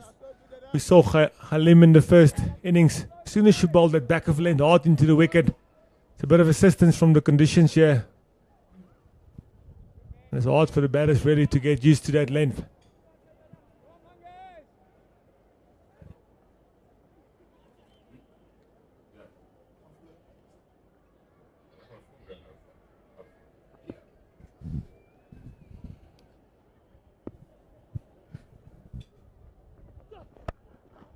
Slashed through the covers, through the vacant point area.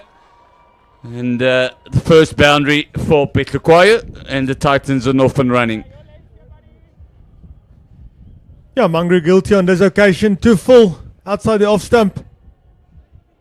A welcome first boundary for the Titans and Andile Petlukwayo. Square of the wicket on the offside. You can see overpitched. He opened the face of the bat. And that fielder on the fence had no chance to save the boundary. Round the wicket. Driven. 4 more. Fantastic batting from Petlukwayo. He's looking to make amends for his day with the ball in hand.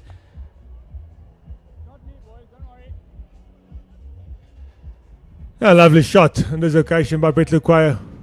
Just length on it. You could see the length was too full again. Good timing. And he found the gap between cover and extra cover. It was quite close to one another, but excellent timing. And a welcome second boundary for Petlukwayo. Yeah, Mangru around the wicket, and that's what he's trying to hide away from Petlukwayo. It's width. He needs to get a little bit straighter. But Petlukwayo up to the task. He's just opening the face of the bat, trying to pierce this offside. The boundary rider is a deep backward point behind square. Almost way behind square, and then deep square. Also behind square. So, yeah, there's no swing. As we look at Mangru's statistics over the years, very good average. He's been playing for a very long time. Normally, he relies on a little bit of swing. Nothing there today. Just the angle. Yeah, much better length on this occasion. I think he was guilty all three of those previous deliveries. The one that went square for a boundary, and then the two that was hit straight to cover, and the one who found the gap were way too full. It's almost too easy for Petlukwayo just to lean on the front foot, and he's through the line. We spoke about that all day, about how good a wicket is. And there you can see straight away pulling his length back a little bit. It's a bit inconsistent, the bounce there, and a lot harder for Petluquayo to play as freely. Yeah, again, better. Ends the over good. The two boundaries. One feels he's a bowler. If there's no swing, he's got a pretty low arm. He's a big fella, so it's not too much bounce. But he came out of that over pretty well. 8 runs off the first. Matthew Boast.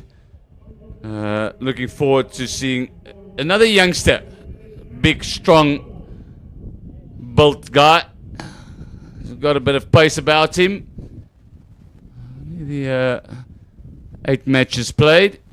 Pretty good start to his career. Average under 21. Economy under 8, 7.5. Pretty good.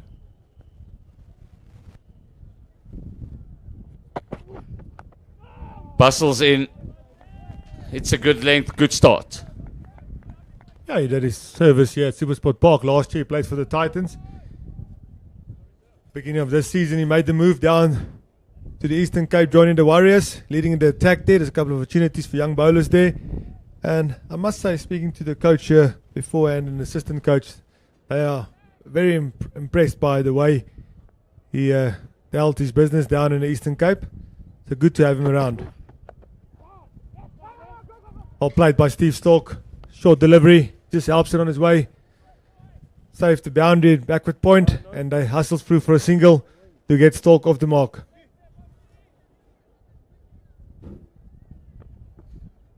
Yeah, Matthew Boast, first time I've seen him bowl. He's more of a big guy rattling in. Rhythm is maybe not what you think of, but he's big and strong. When he gets to the crease, he uses his height, uses his strength, and uses the crease pretty well to generate a little bit of pace. That's one thing about this competition. Steve Stork only played, I think, 9 matches. Pretty average, I should say, but it's still early in his career. Only 9. He'd like to improve on that. Short, Petluquayo through the shot.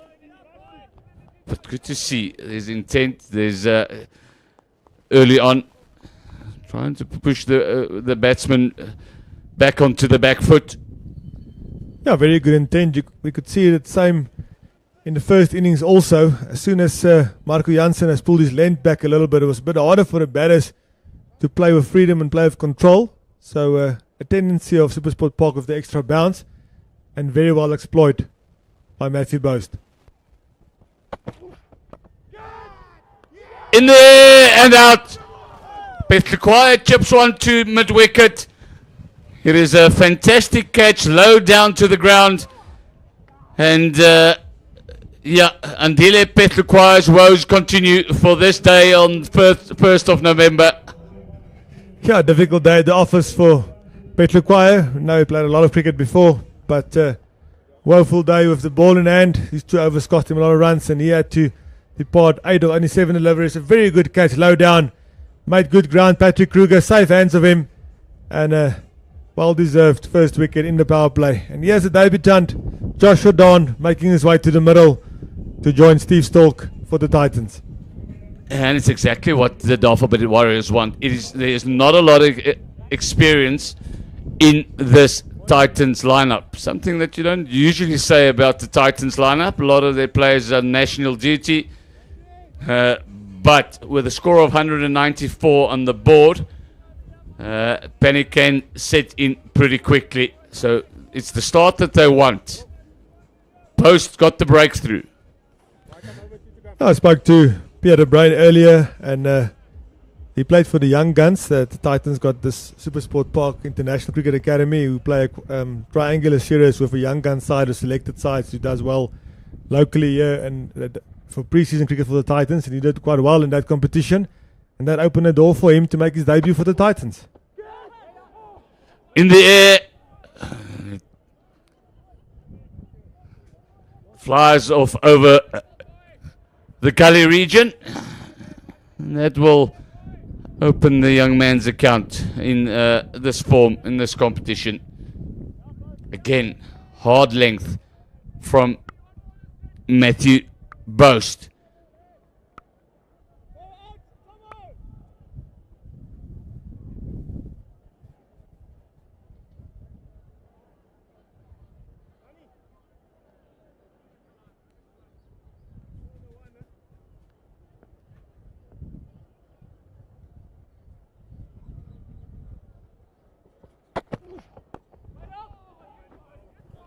Well bowled again. Hard length by Matthew Bose. And a very good finish to his over, only conceding the 2 runs, and got the important breakthrough of Andile Petlukwayo.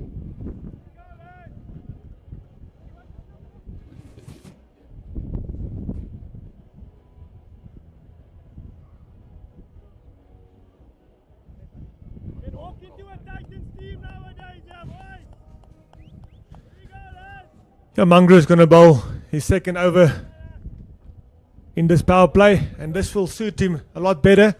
Bowling to the right-hander, your John is going to come over the wicket. His natural shape is away from the right-handed batters. You can see the field's back on the offside. Patrick Kruger and a flying slip between second and third slip, and then you got the point, cover, extra cover, and conventional mid-off on the offside. A lovely looking shot by Jordan, top of the bounce. Good position, good timing. And you just need a couple of those shots early in your innings just to get a bit of the nerves to settle and feel the middle of the bat, and then your innings can start. Yeah, and again, nothing against Mangro, but he'll feel a little bit more comfortable. It's a more comfortable pace. There's not a lot of venom behind the delivery. I'm not saying you can't get him out as he plays and misses. Now there'll be some butterflies for the young guy, Joshua Jordan. Yeah, tuck student. He matriculated at Paul Roos Gymnasium in Stellenbosch. He played on the same side as Riley Norton, who played S19 and was a S20 rugby captain now. So a school with a lot of heritage and good cricketers and good rugby players coming out of there. Well played off his hip. Unfortunately slipped. Steve Stork was ready to go for the second run, and unfortunately Josh slipped. But nonetheless, very well played.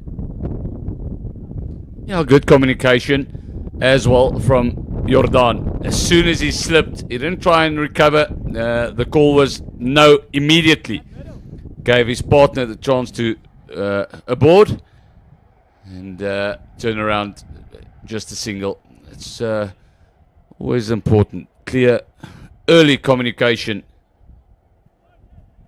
He's asking something.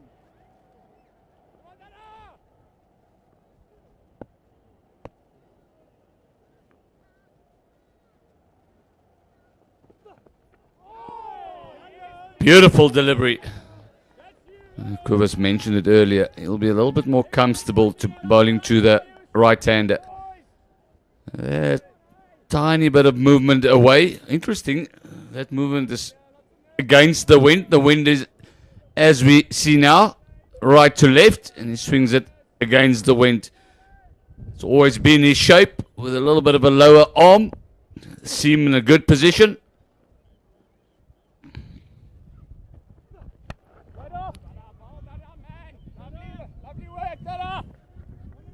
Steve Stork looking to give himself some room there. Mangro following him.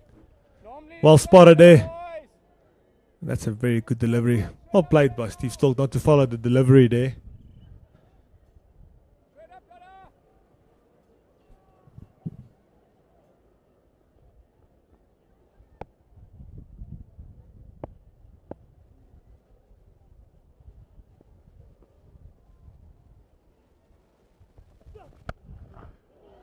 On the knee, the pickup shot nonchalantly deposited him over the fence. Yeah, one of Stork's signature shots there, the pickup. He realized the line was wrong for Munger on this occasion, and the timing exquisite for his first maximum, and that will give him a lot of confidence. Look how still he was. Picked up the length, saw the line was wrong, and very good strike by Steve Stork for his first maximum. I'd like to have a look again because it feels like there, it's just outside off, almost played it on length. Certainly for me, premeditated shot.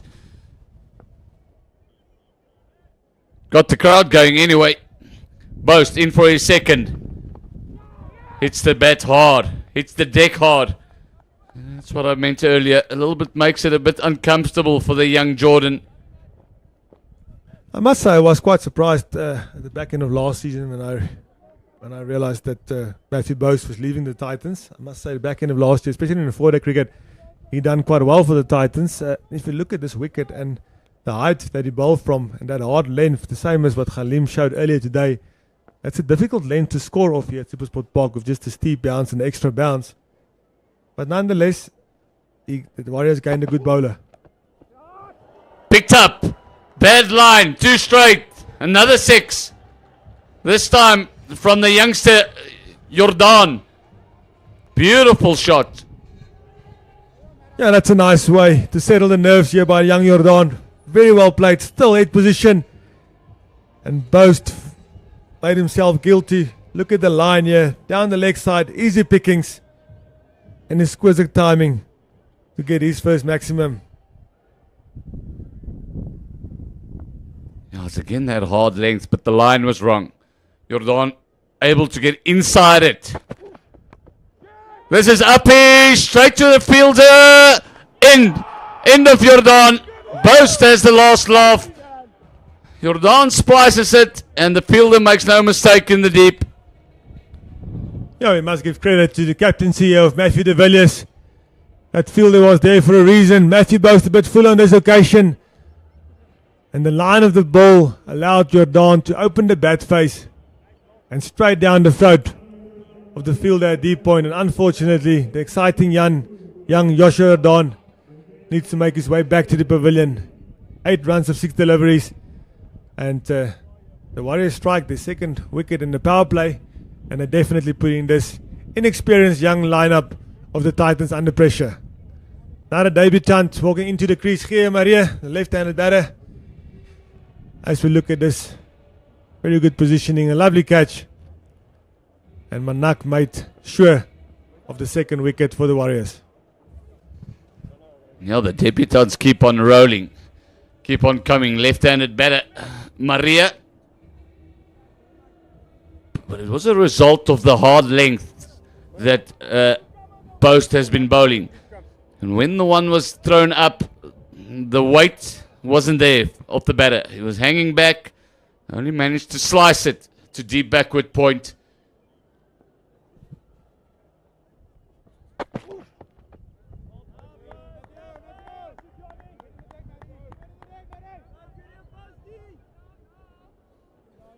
Here, Maria, very nice on the eye. Easy on the eye as a left-hander. Very fluent batsman when he gets going. Conventional cricket shots, hits the ball in good areas. And such a lovely special day for a youngster to make his debut for the Titans.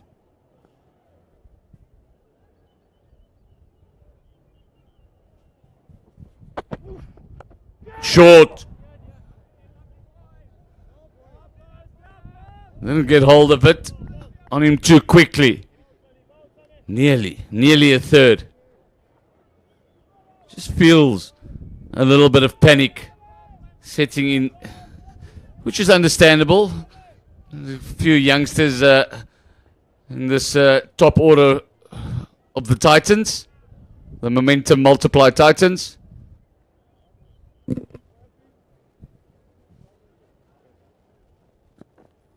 Both changing his line of attack, coming round the wicket to Gia Maria, closing off the angle to the left-hander.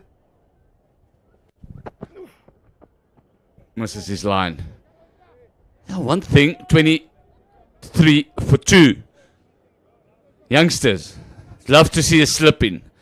Love to see a little bit more attacking. Let the batsman know that we as a bowling unit is on top. We feel that we're on top of you. It's your first game. Be in his ear, be in his face. Make sure he needs to work hard for every single run. And when he makes a mistake, there's a slip to take the catch. Boast in again. Full. That will get Maria off the mark.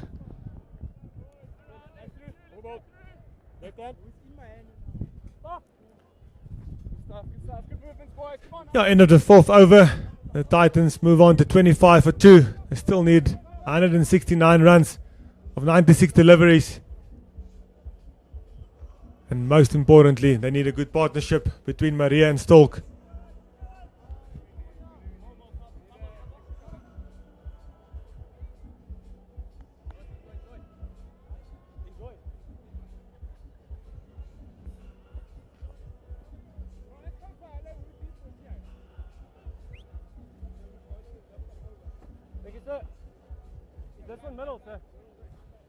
New bowler, left armour.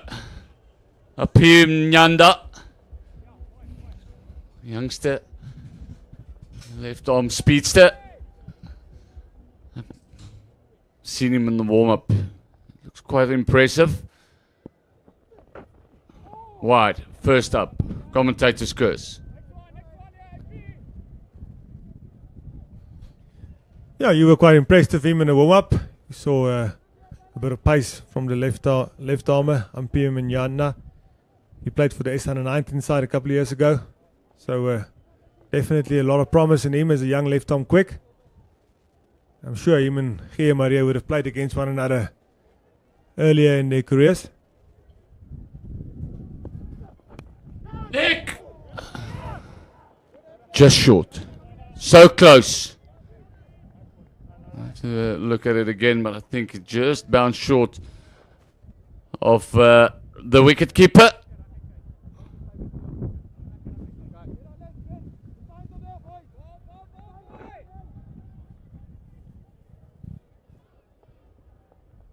Oh, good to hear in the stump mic here, the two young batters talking to one another to look straight, to play as straight as possible. Definitely a bit of movement here, Manyanda.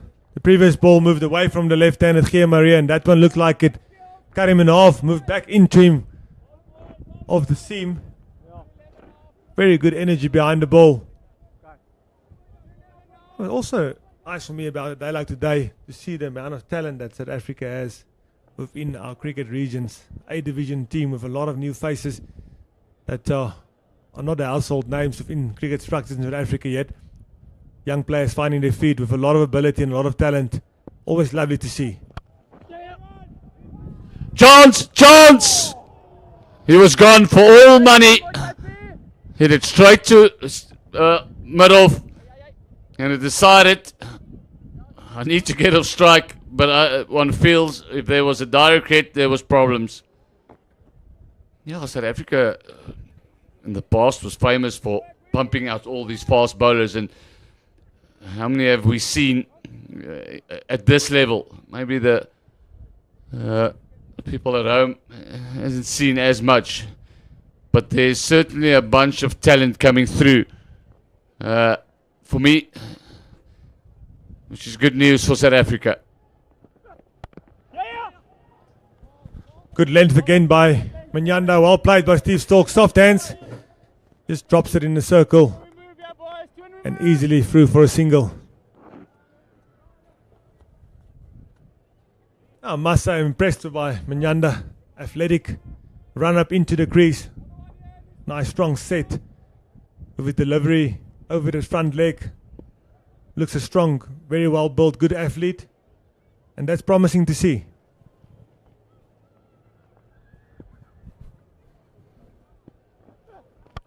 Back of the hand, slow ball, smashed by Maria. It'll be his first boundary. It'll settle the nerves a little bit. Maybe not the right option at this stage after it's been a pretty good over thus far. Yeah, Gia Maria definitely spotted that back of the hand slow ball out of his hand. I'm not sure he was so in control of this over to this far. Wasn't sure the change was needed, but nonetheless, good timing, straight back where it comes from. And Gia Maria's first boundary.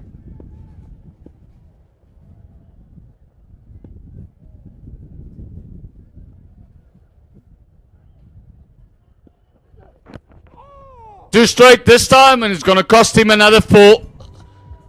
There's a little bit of bat on that, and what started off as a pretty good over finished with 2 boundaries.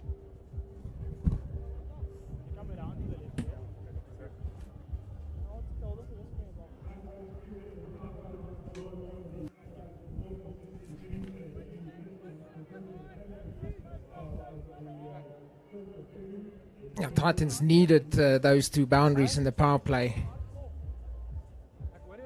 Slow start, but on the other hand, Warriors also had a slow power play with 36 for 2 in their power play. Required run rate 10.5. Is a ground where you don't have to panic as yet.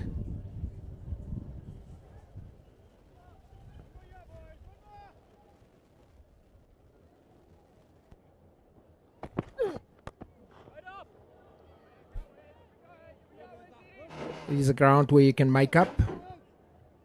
Fast scoring. Warriors got 75 runs in their last 5 overs.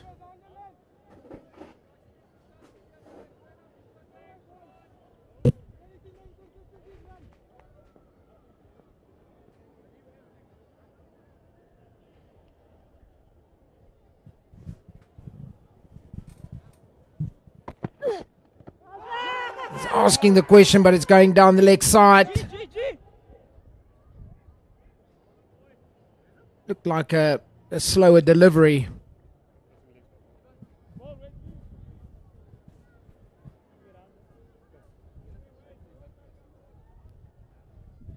Whistling. Beja asking the question. Feels that's missing.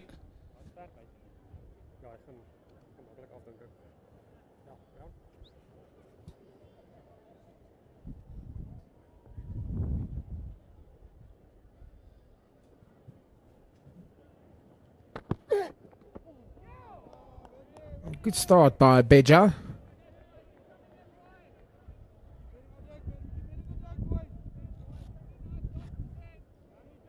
Stalk 8 of 9. He hasn't got that rhythm yet.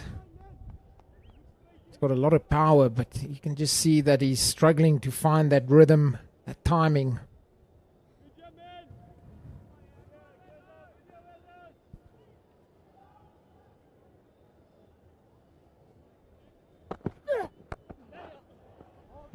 In the hole, but still getting the 1.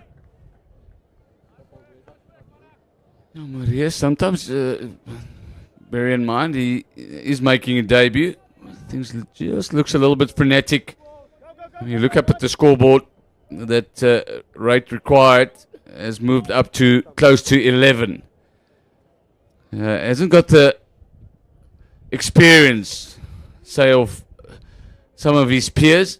So it might just feel a little bit, everything feels a bit rushed in his mind. Just needs to calm down. Believe in your skills.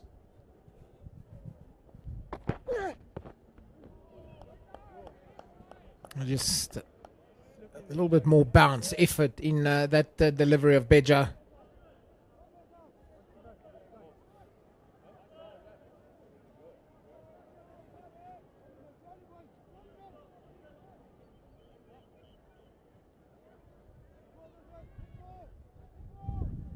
Only the 1 run conceded so far off the bat in this over. 1 leg by.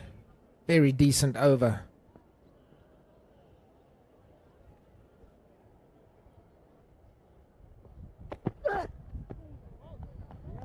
It's a end of the power play. 38 for 2. Where the Warriors, they were 36 for 2. The Warriors then obviously managed to bat it for the rest of the innings at 11s. Yeah, it's a good over. Wesley Beja sees Steve Stock giving himself room. Just takes the pace off the delivery. Umpire indicates that's the end of the power play. Mungro. He's back into the attack. There's a few people in. Normally is in SuperSport Park for this competition. South Africa's local T20.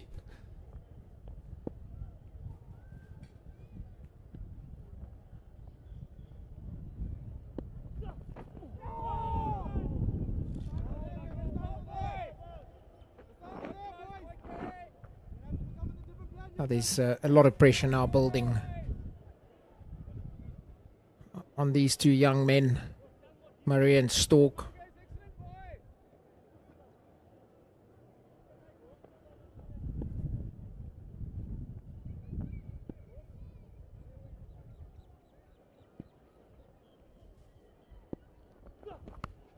Outside edge, and it's the end of Maria. Mungru, he gets the breakthrough, and Titans now in deep trouble at 38 for 3. Gerardus Maria, for me, never looked comfortable. I mentioned earlier, things looked a little bit frenetic. One swing too many. It was a lucky earlier. He had an outside edge that did not carry to the keeper. This time, it carries quite comfortably. Mungro gets his reward. And the Titans, all of a sudden, looking at 11 and a half runs and over and 3 wickets down. Sips Makanya going to join Steve Stork at the crease. Walking in with a required run rate at 11.4, but only in the 7th over. So there will be immediate pressure on Makanya.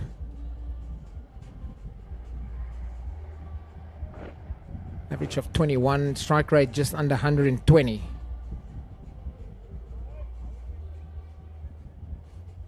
Yeah, but also he's got the experience. He's had 80 innings, playing with a guy on the other end who's played only 9 matches, so maybe the experience will settle everything down. His problem is he has to go at 11 runs and over from here on in. But De Bruin mentioned earlier, it is a ground that you can catch up. Outside edge, if there was a point, you would have been in trouble. We did see in the Warriors innings, especially the last 5 overs that went for 75 runs, that to get yourself back and to win some momentum back is 1 or 2 big overs. 1 over of Junior Dollar went 26 runs. That changed the momentum immediately. And that comes from the batsman putting the pressure back onto the bowlers. I thought King and De Villiers did that very well. They had slowish starts, but when they got used to the pace of the wicket, they just kept on putting pressure on the bowlers. This is what the Titans need to do now.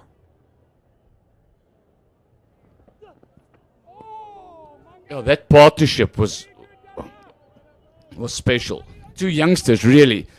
And I felt what they did really good was they targeted the 5th bowler, clearly, when Petlukwaya came on.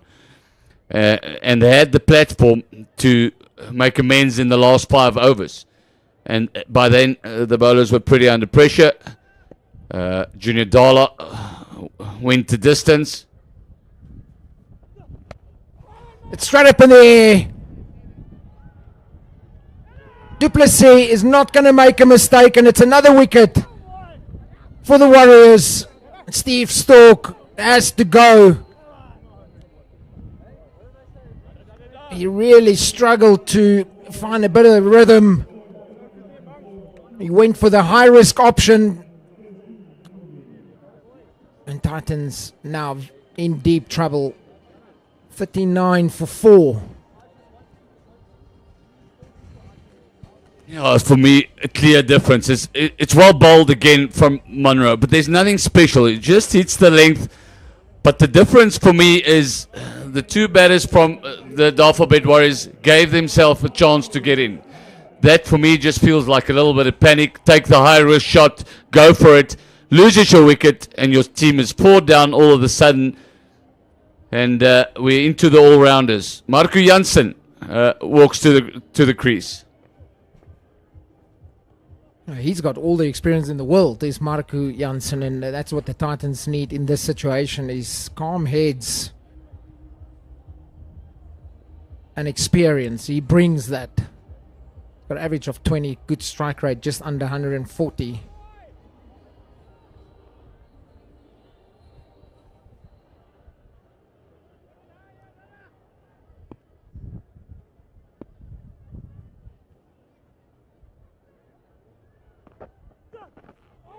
Starts with a bouncer.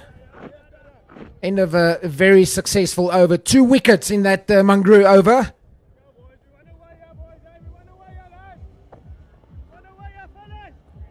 Seven overs gone. 39 for 4. And that required run rate now is, let's call it 12 runs per over needed.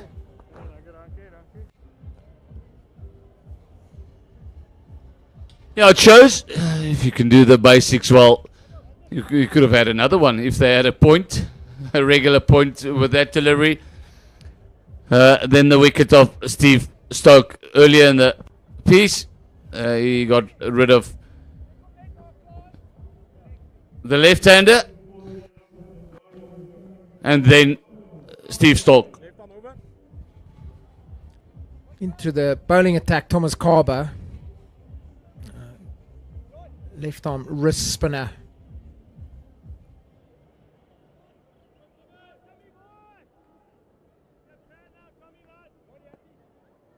No surprise to see a slip in place in this situation. 39 for 4. They want to strike. They want to strike again, because this is a window of opportunity for the Warriors to say, let's not sit back here. Let's see if we can get another wicket here. They've got that slip fielder. Enough protection on the boundary. Sweep shot. But straight to the fielder. Such a difficult situation now for both these batters. You keep on looking up to the scoreboard and you see that you get a single, but the required run rate is still climbing. Keep it the same. I'm happy. Kanya's only faced 3 balls. Jansen only 1 ball. So there we got to make decisions in what is my approach for the next 2-3 overs. The approach is still got to be positive. Just got to manage the risk factor.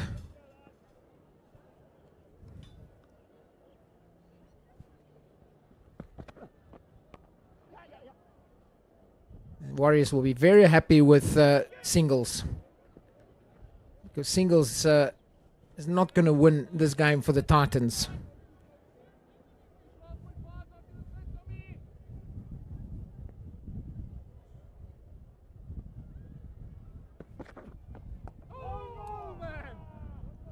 Another good sweep shot, straight off the stumps.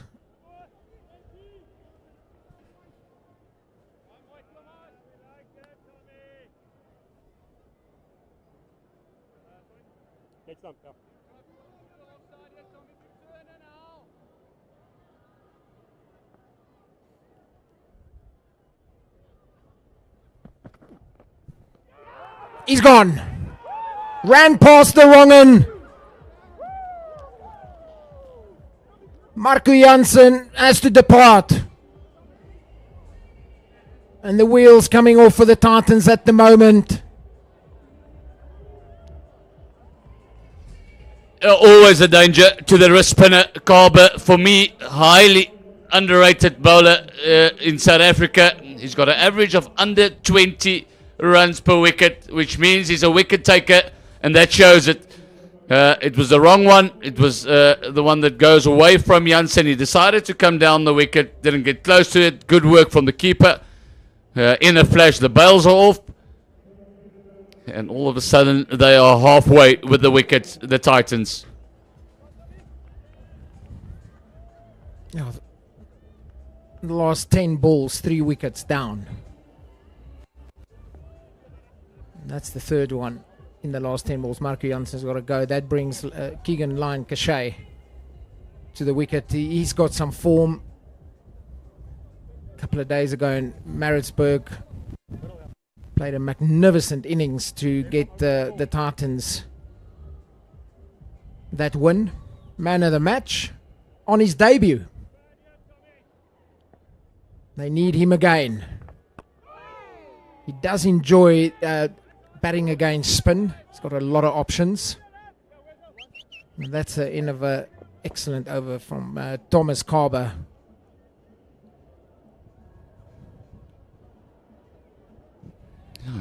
Again, a youngster. You mentioned it, made his debut a couple of nights ago. So, yeah, he's got the talent, he's got options, but it's different when you look up to the scoreboard, and that required run rate is creeping up to 13. So there's no time. Those options that you have available, you got to use from the start.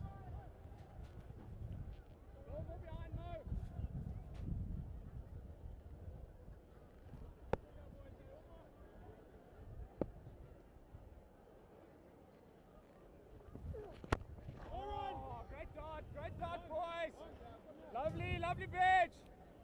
Loving those lines, Boykie. Come on, man, stay in it, yeah. 6-7, 8.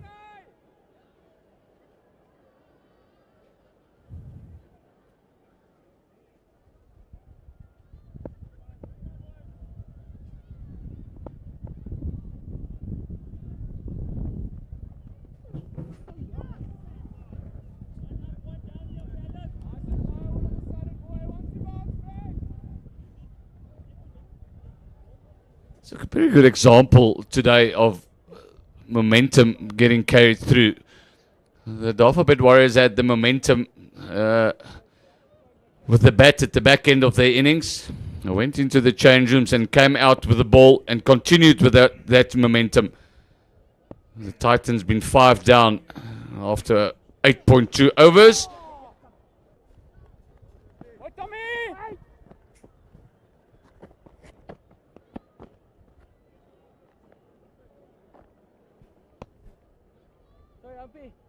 Impressive by Beja. 1.3 overs, only 2 runs conceded so far. And he's just keeping it simple. He's hitting a good length.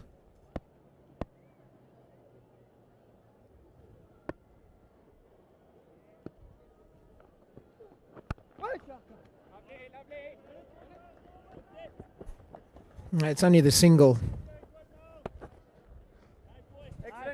Yeah, it's a good example for youngsters out there. Keeping it simple, hitting that length. Looks like he's got a good slow ball every now and again. He uses that. But he's not looking for too much. Make sure his lines is pretty tight.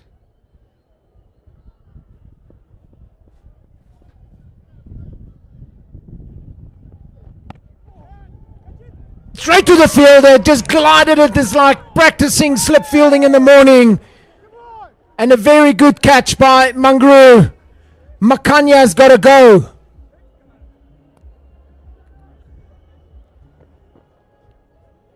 Beja, unplayable at the moment. It's 6 down for the Titans. Yeah, it's a fantastic catch for Mangro. He's having a fantastic day. He's got 2 wickets in the bank. And very, very good catch high above his head. Yeah, you feel Makanya thought he steered it past the short third man, but not to be. Mungro's a tall guy, tall lad, and plucked it out of the air. He got cramped. He really got cramped there.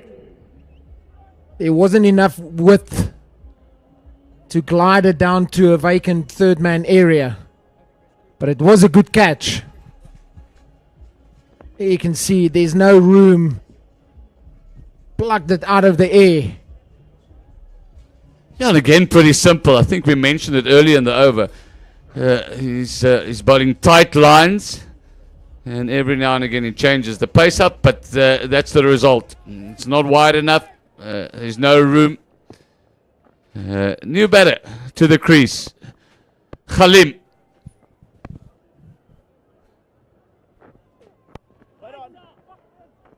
This one straight to the point fielder. End of another successful over. Titans 44 for 6 after 9 overs. Required run rate 13.5. They keep on losing wickets. Is Dayan Khalim.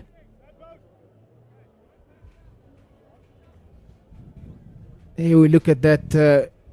It's a sad story to say the least. Bechlakwaya 8, Stork 8, Jordan 8, Maria 11.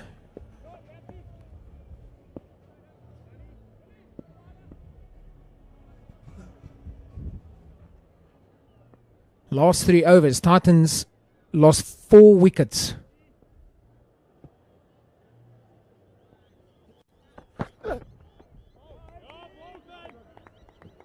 Yeah, interesting. The captain, De Villiers from, is also ringing the changes. With the bowlers, Carver came on, took the wicket of Marco Janssen. I said, thank you very much. Have a break. Yeah, they've done their homework. The line cachet against spin bowling. They've done their homework. So very good captaincy, identifying those matchups.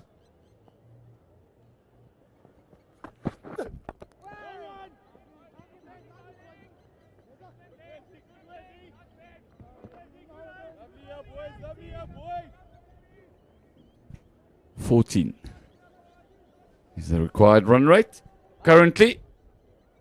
Every delivery, every dot ball, even every single, that run rate climbs. Nearly halfway, 9.2 overs gone.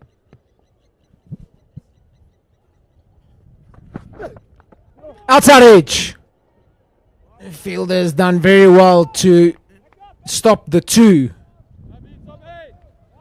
Now, after 10 overs, the Warriors were 77 for 2. That was when that partnership between De Villiers and King just started to develop, and it just shows you again how they managed that innings.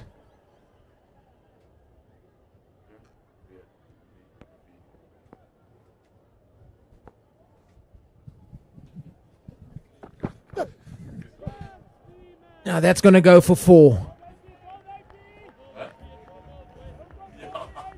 A couple of words from Nyanda.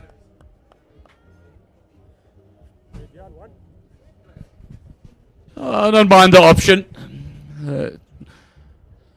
Testing out the middle of the wicket. I don't think Halim was in full control. Could have easily flown to the fine leg.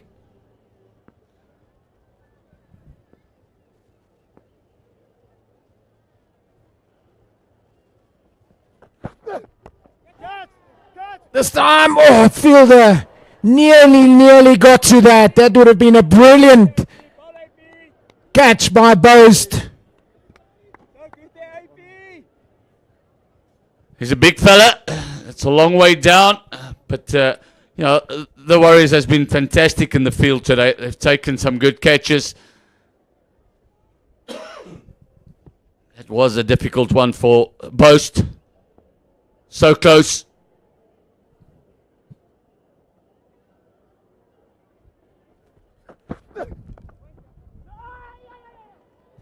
Nicely steered down to third man. 10 gone, 51 for 6.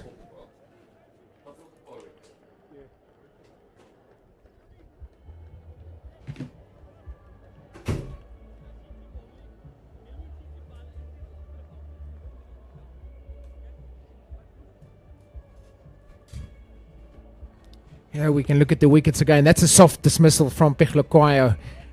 If you go there, you'd rather just free your arms and hit it over mid wicket. That's also a poor position, opening the face of the bat. Very soft dismissal for Jordan. And look at Maria on his back knee, losing his whole shape.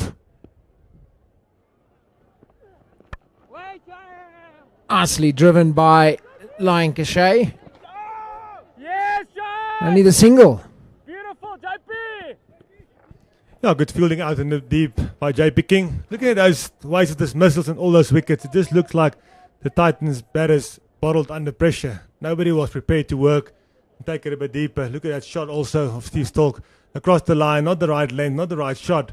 And that's just pressure that's building. I didn't get the feeling that one of the batters were prepared to bat for 20 balls and to work just to find a little of a partnership and to put the pressure back onto the bowlers of the Warriors. Nonetheless, they have to hurry there for 2 Nice, Mo! into the mid-wicket region by Khalim, and a welcome to the score. Brilliant work, Mo! This was Makanya trying to steer it down to third man. And in summary, you look at all the wickets, it's just all soft wickets. Very, very soft ways that they got themselves out.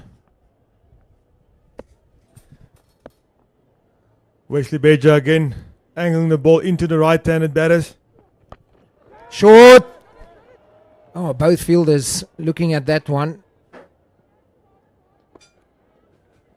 Ball. Andreas, hy een. Yeah, one-dimensional here by Beja, but to very good effect. You can see he comes wide of the crease, creates an angle into the right-handed batters, and then you have to ask yourself the shot that Makanya played with the angle coming back into him, cramped for room, and a very good catch by Mangru.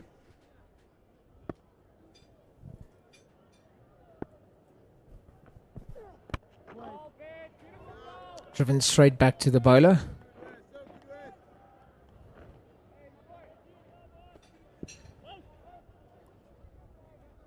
The Titans only lost the 2 wickets in the power play. Straight after the power play, they look up again. They, within 3 overs after the power play, they've lost 4 wickets.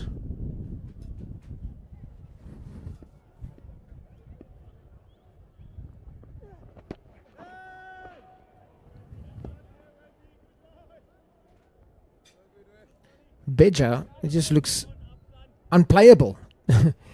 He's in his 3rd over, 1 for 7 on a very good batting surface, quick outfield, high scoring ground. You've got to give him a lot of credit, executing good skill sets, good plans.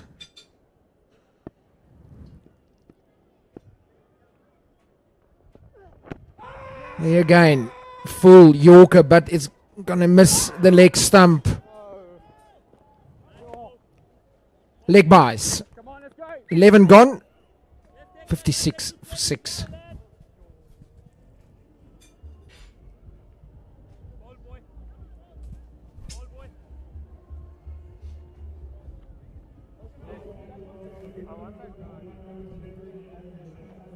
Yeah, a situation where they found himself in the run rate creeps up to 15.3 per over. And you feel sorry for the likes of Leon Couchet, who had a very good opening game in Pietermaritzburg. The Titans were also under the pump, and he scored a very good half century there on debut to pull the game through for them. But you just get the feeling here that it's just too far and too big a push here to get them back into this contest here against the Warriors. Thomas Carver had a very good first over, got the big wicket of Marco Janssen and only conceded 3 runs.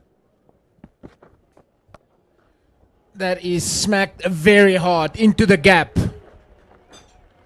That's Lancashire. That's bread and butter to him. Yeah, you spoke about it earlier, how good he is against spin, and you can just see it's a drag down delivery by Carver, not the best delivery, but just look at the position. Leon Couchet get himself in a strong position early, uses the depth of the crease very well to good effect, and the timing magnificent. Full toss. Into the gap again. Very good placement by Lancashire.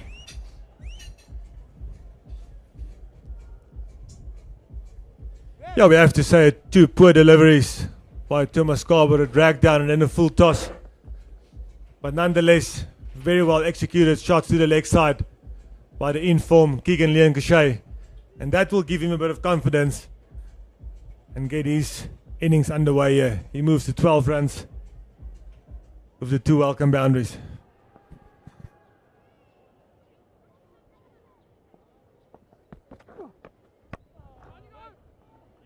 Good fielding.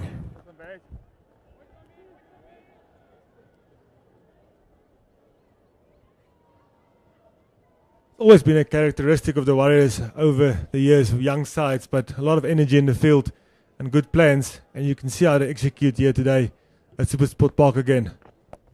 Swept. Good fielding.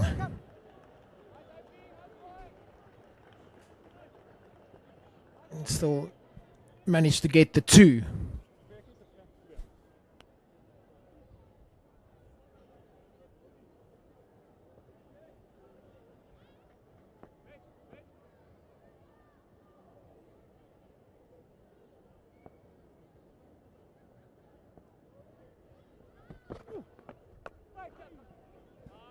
Well played, Leon Cachet using the depth of the crease.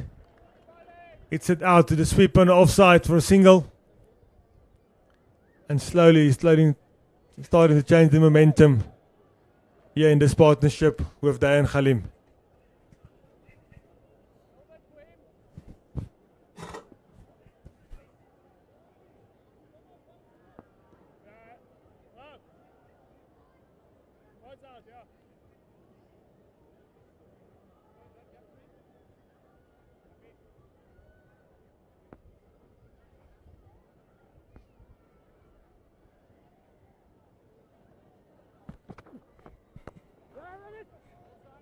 Nice little late cut by Khalim.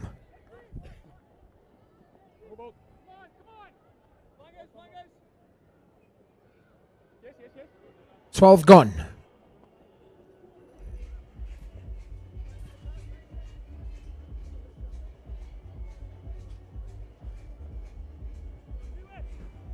$68 for 6.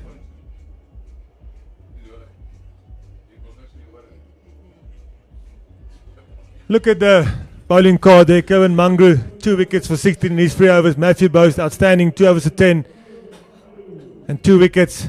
And then Beja and Carver, a wicket apiece, and a very bowling card for the Dafabet Warriors here against the Titans.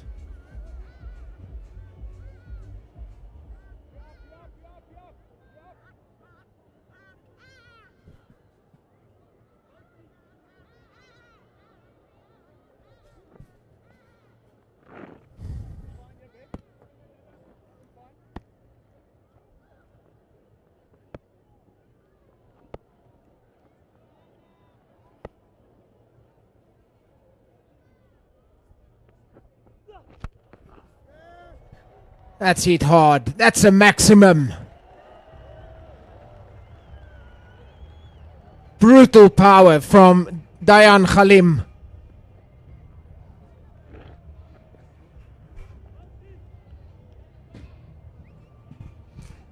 Yeah, outstanding shot by Khalim. Picked up the length early and he hits it over the vacant mid-wicket area for a maximum. I must say, he impresses today for the Sky Blues. He was very good with ball in hand. And he comes in here way too early where he's supposed to bat, but he shows his worth with the willow.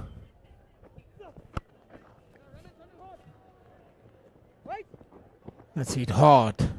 This time on the offside, but straight to the field, only the single. That's that required run at now 15.5. Titans got to also bear in mind that there's, although they would still playing to win. That's very important. You still have to have that positive mindset to say we're playing here to try and win this game. The Warriors on the other side will think, well, we have got the Titans in deep trouble. We need to win with a bonus point here, and that bonus point is to restrict the Titans from getting more than 146 runs. And we all know how valuable bonus points can be at the end of the campaign. Just that 1 point can get you into a playoff, or it can get you a home playoff game. You got him! Got him! Nice, nice!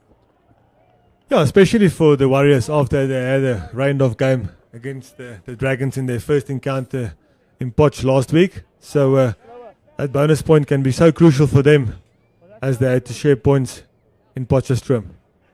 The Titans missed out on a bonus point opportunity a couple of days ago against the Tuskers after having them 49 for 5 after 10 overs. The game actually ended up quite close, only winning by 9 runs, and that was because of Huddersfield Yun played an absolute cameo.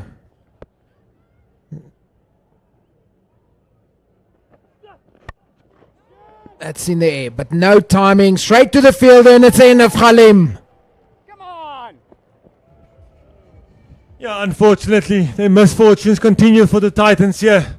Very well bowled by Kevin Mangru. Took off all the pace, rolled his fingers over the ball, and that's the reason why Dayan Khalim couldn't get the necessary timing and an easy catch out in the deep for the 7th wicket of the Momentum Multiply Titans. Dayan Khalim needs to make his way to the pavilion. Just couldn't get hold of that one.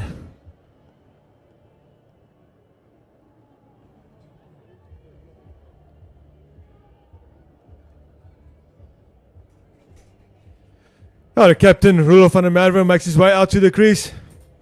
At number 9, right-handed batter. He's very capable of the bat. I don't think he would have thought he's going to bat in this situation in the 13th over already.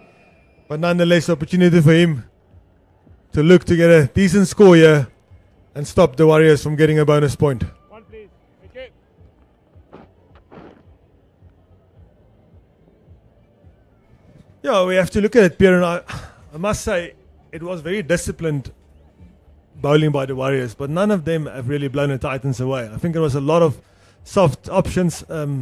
Nobody was prepared to work a bit harder and take it a bit deeper and just spend time with 10-15 balls to get used to the wicket and to hit the ball hard in good areas. Just looked like funny shots that actually put them in this position. It's as if you look at all those wickets, the softness of those wickets, that stands out, but also some of the batters opting for the most difficult options. And it is. There's no doubt that there's a lack of confidence in this batting unit at the moment after the first four-day games. The season that did start the campaign on a better note a couple of days ago against the Tuskers, but now you look again and they're finding themselves 76 for 7 again on a very good batting surface, high-scoring venue.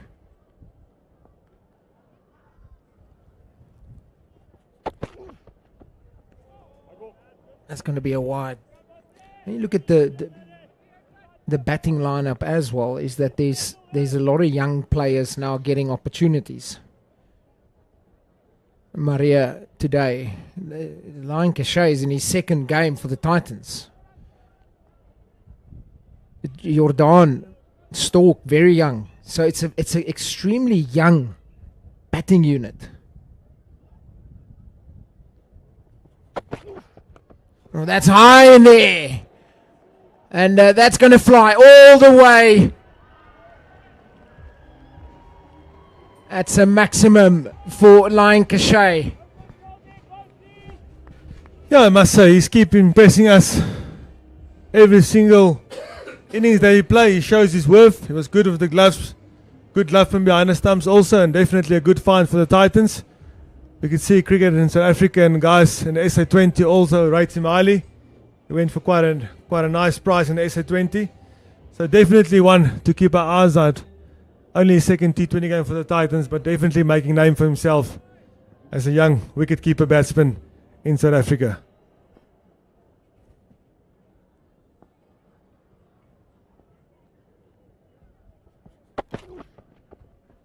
That's going to be another wide. Yeah, and to start our point there is if you look at JP King's innings, he had about 14 of 20 deliveries. He started slowly at a strike rate of about 75, 80 in the beginning. He just played second fiddle to Matthew de Villiers. He just got himself in. And when he got used to the pace of the wicket at the back end, he had a remarkable innings that he played to get to his 70 odd not out.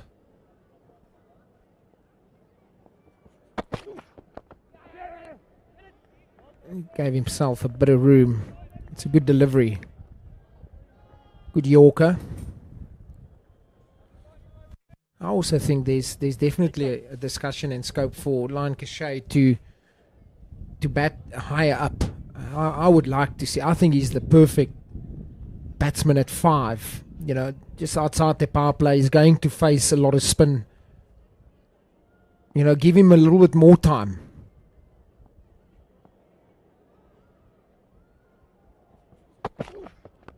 That is cut very hard. Fielder tries to get there, but it's just short.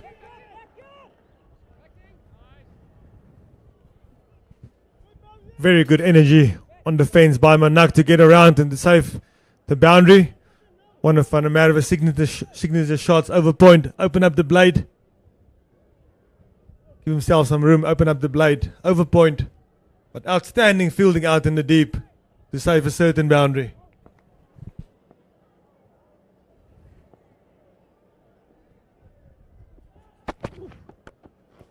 Full toss. Good fielding again. They're going to run for 2. He's got a dive and he's done well. He's done very well. Yeah, the more I look at Leon Kashai, I get the impression he can be the guy 30 for free. He's technically good enough, he's sound enough, and he can hurt you at 130 for free. So that's exactly that number 5 position. Take responsibility and get him in there. And then obviously slot the youngsters in a bit lower in the order to find their feet within the system and within Titans cricket. Another full toss just helps it along. Fielders underneath it. Should have gone through with that shot. Just flicked his wrists. He will look back and say, I've missed out big time. You do see that shot lately. A lot of some of the batters use that shot. I don't know. I don't know. There's no power there, so it's only wrist, and you rely on the pace of the wicket and the bowler to get the distance. Yeah, it's like a short arm jab instead of hitting through the ball, because that ball he could have hit into the stands there.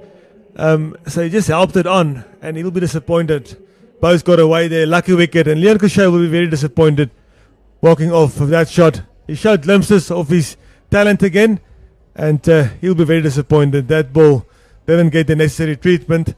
Nonetheless, 88 for 8 in 13.5, and it's not a scorecard that the Titans really want to look at. You hit that 9 out of 10 times for 6, especially at SuperSport Park where the ball flies. Next batter in, Junior Dala. Has got the ability to hit a few boundaries.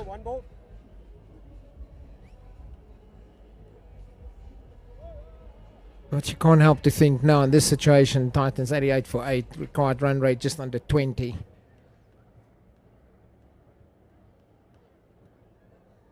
Is that this game has drifted away from them very quickly in a short period of time, straight after the power play. I thought the Titans was very sluggish in their approach there, because there was a reference in the Warriors power play, 36 for 2 versus the Titans 38 for 2. But the Warriors at the under end, you've got to give them credit, and the way they managed that innings, it is ultimately giving the Titans batting lineup a batting lesson in how to manage an innings, even if there's the scoring rate is not where you think it should be.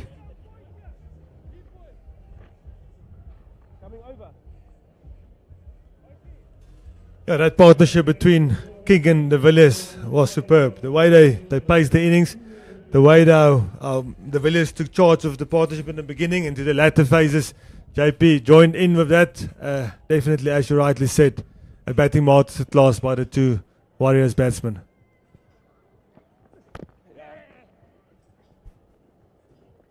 It's just guided down to third man. Thoughts on this new field with the square cover and the deep point and third man in the circle?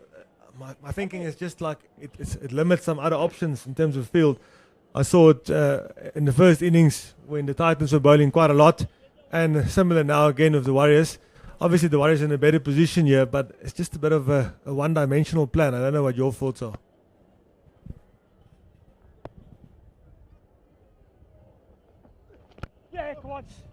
Yeah, I think it's been a discussion for a while in this field. I do feel that it does give the bowler two options. He's got a leg side field. He's got protection there. He's also got the offside. Now, mid-off is in the ring, so if you go wider, you've got to hit the right length.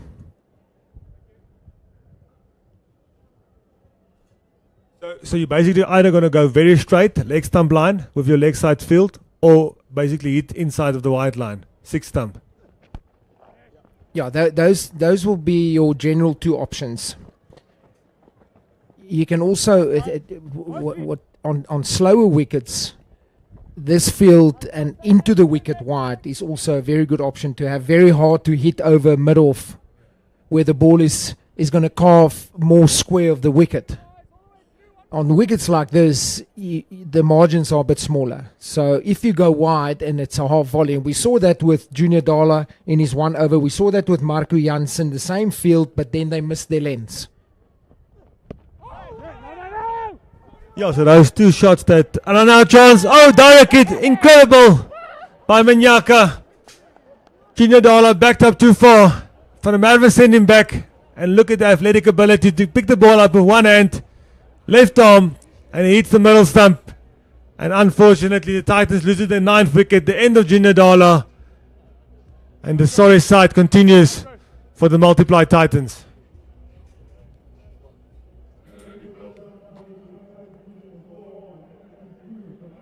That sums up the day for the Titans. That sums the run out.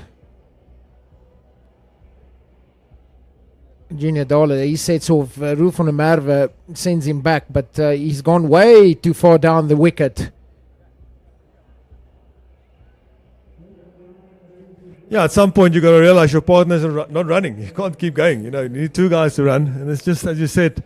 It sums up the disappointing day the Titans are experiencing here. Yeah.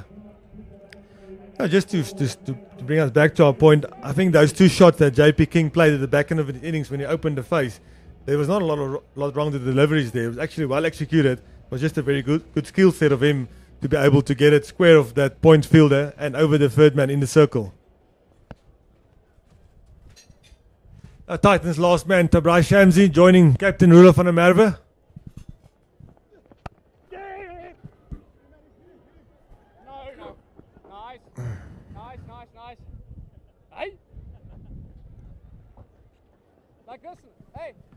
Yeah, to put it in reality, the Titans have played 6 games in this season and they lost 4 in the first 4 4-day games, and then a good win in Maritzburg on Wednesday night, and now today a bad loss again. So they'll have some interesting chats in the change room. New coach Rivas Gobend. We understand there's a lot of players on international duty, and that's the beauty of franchise cricket in terms of how they're going to rebuild this team, as it's a very proud franchise over the years with good results and a lot of trophies in the last 2 decades. So a lot of work for the Brains Trust to be done to get them back on track. Yeah, it's a lot of inexperienced players.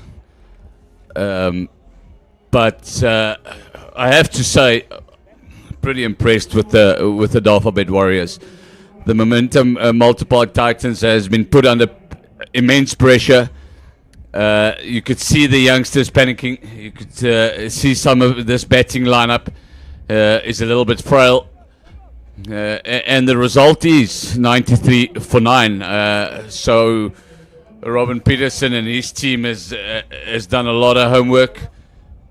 You can see that with their field placing, their bowling changes. That's one thing. Obviously, you got to execute your skills, which they have done magnificently. It was all Warriors thus far, 9 wickets down.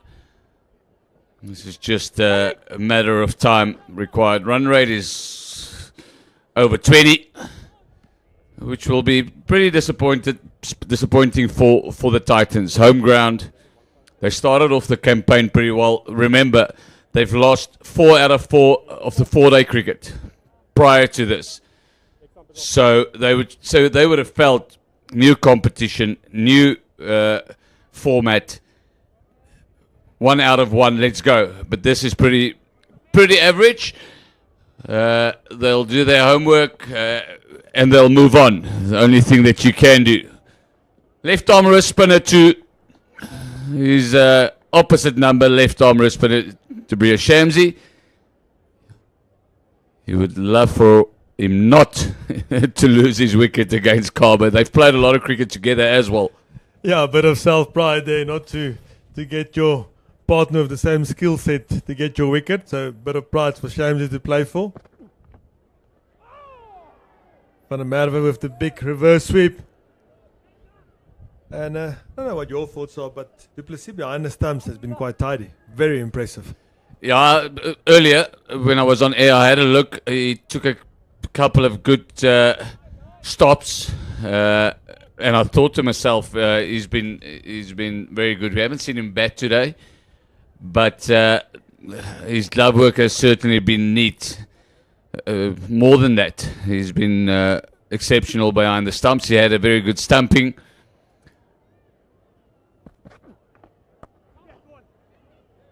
There's one thing from Rudolf van der Merwe, if you know him by any means, in his mind, and only his mind, he'll think he can win this game from here, which is a fantastic attribute to have. I know it's a massive mountain to climb, but that's just the type of cricketer he's been for years, and he's a fighter. Yeah, you can't say it better. A wholehearted cricketer with a lot of fight and a lot of pride in himself and in the team. And such an important role that he has to play in turning this around. Wide delivery, Kaba guilty on this occasion. And just if you look, we went onto the field earlier for the toss and for the interviews early doors, and you could see the Titans squad. There was about 17 of 18 of them here, and that's unusual at a game. Usually got about 13 guys at the squad where you pick from, and that just shows there's a bit of change happening, and a couple of new faces and a new guys with new skill sets becoming part of the Titans franchise. So it's quite exciting for youngsters, but it's also put a bit of pressure on the coaching staff and the brain trust in terms of what's the right combination in such a competitive format of T20 cricket that's going to turn the ship around.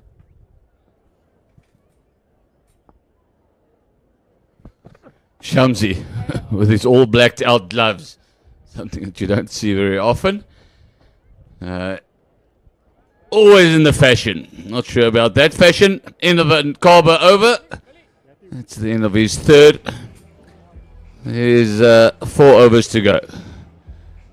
But one would feel this would be a victory with a bonus point for the Dafabet Warriors. 100 comes up. Rather belated, sad 100. Not even any acknowledgement from the crowd.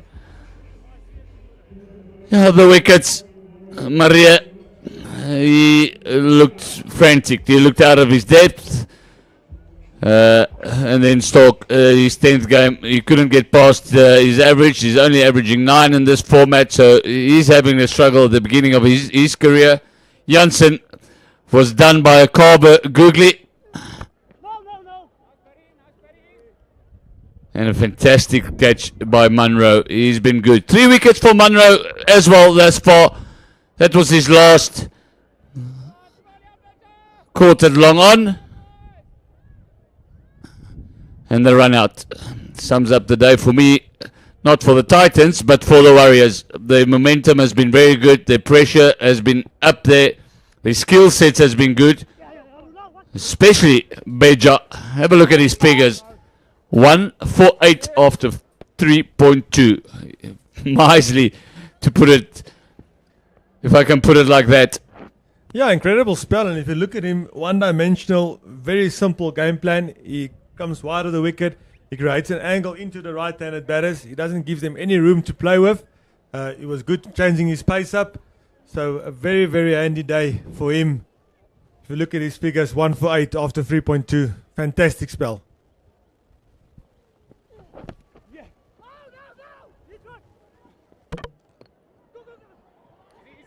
Bonus run.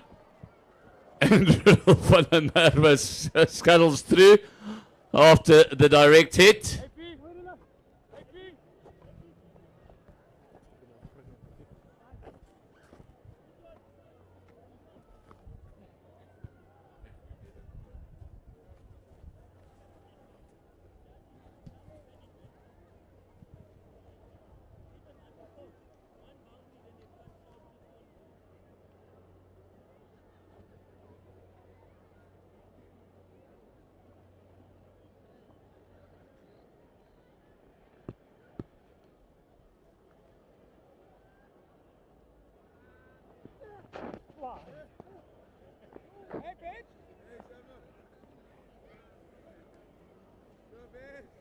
It's been quite some time last when we saw a real guy who creates such an angle, bringing the ball into the right-handed batters.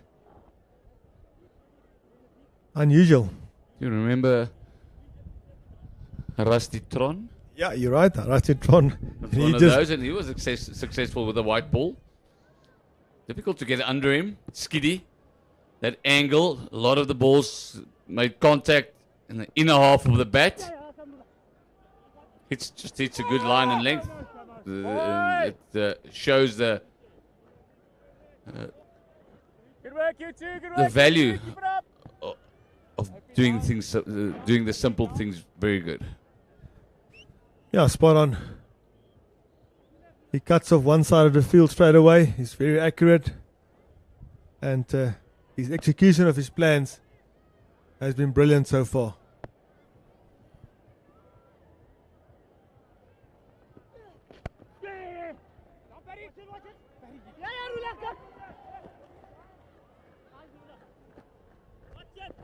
Bit frowned upon there from Patrick Botha. Just lackadaisic throwing his hand out. You can see Beja not very happy with his partner there at extra cover. Nonetheless, good fielding done out in the deep to save the boundary. And Beja on his last delivery of his spell. And I must say he deserves a second wicket if there's any chance. Only 1 for 13 in his 3.5 this far.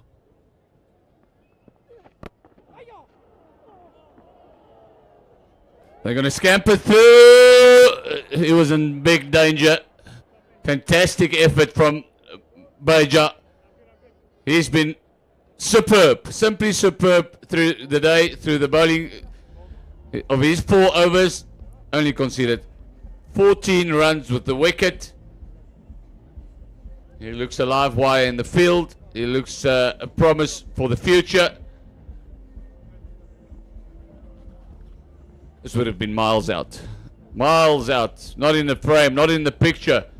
Shamsi only needed the direct hit. Yeah, I think we must also credit Robin Peterson and the coaching staff of the Warriors, how they recruited a lot of good youngsters over the last few years, moving their way down there. If you look at Boast, joined the attack there. They lost out. Beyers van der Poel moved to the Lions, so they had to replace him to Boast. And on the sidelines here, they got young Gideon Peters also, who bowls at good pace. And then Beja, a good signing. And Yanda, a good signing. So a very good, young, energetic group of players and a squad to look out for in the next 2-3 seasons to come.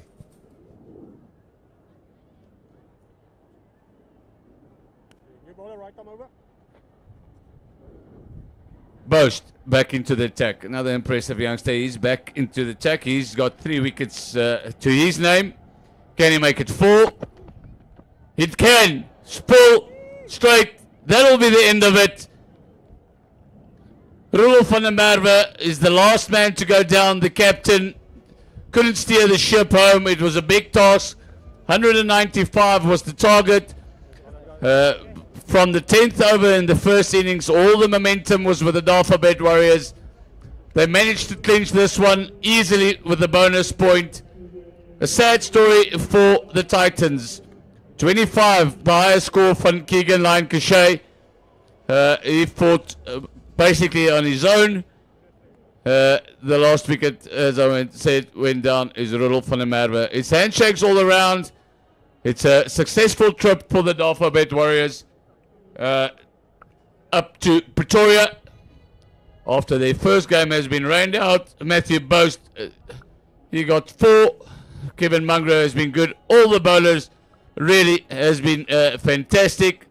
They've picked up wickets pretty early, and that has put them under massive pressure.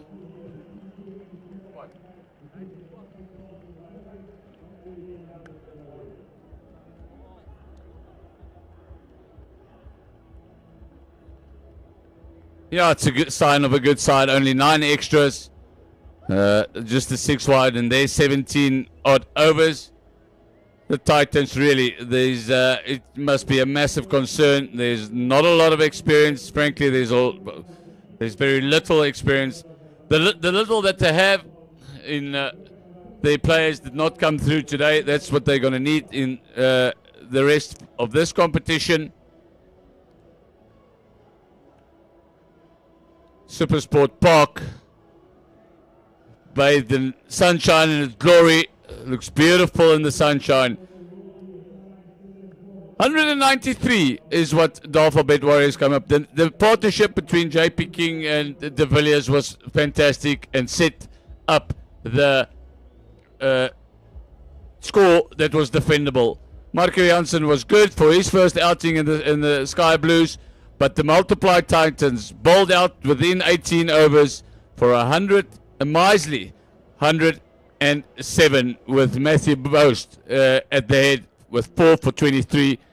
Mungro, the old stalwart, was good with 3, and Beja was very impressive. Dafabet Warriors, they beat the Momentum Multiply Titans by a massive margin, 86 runs.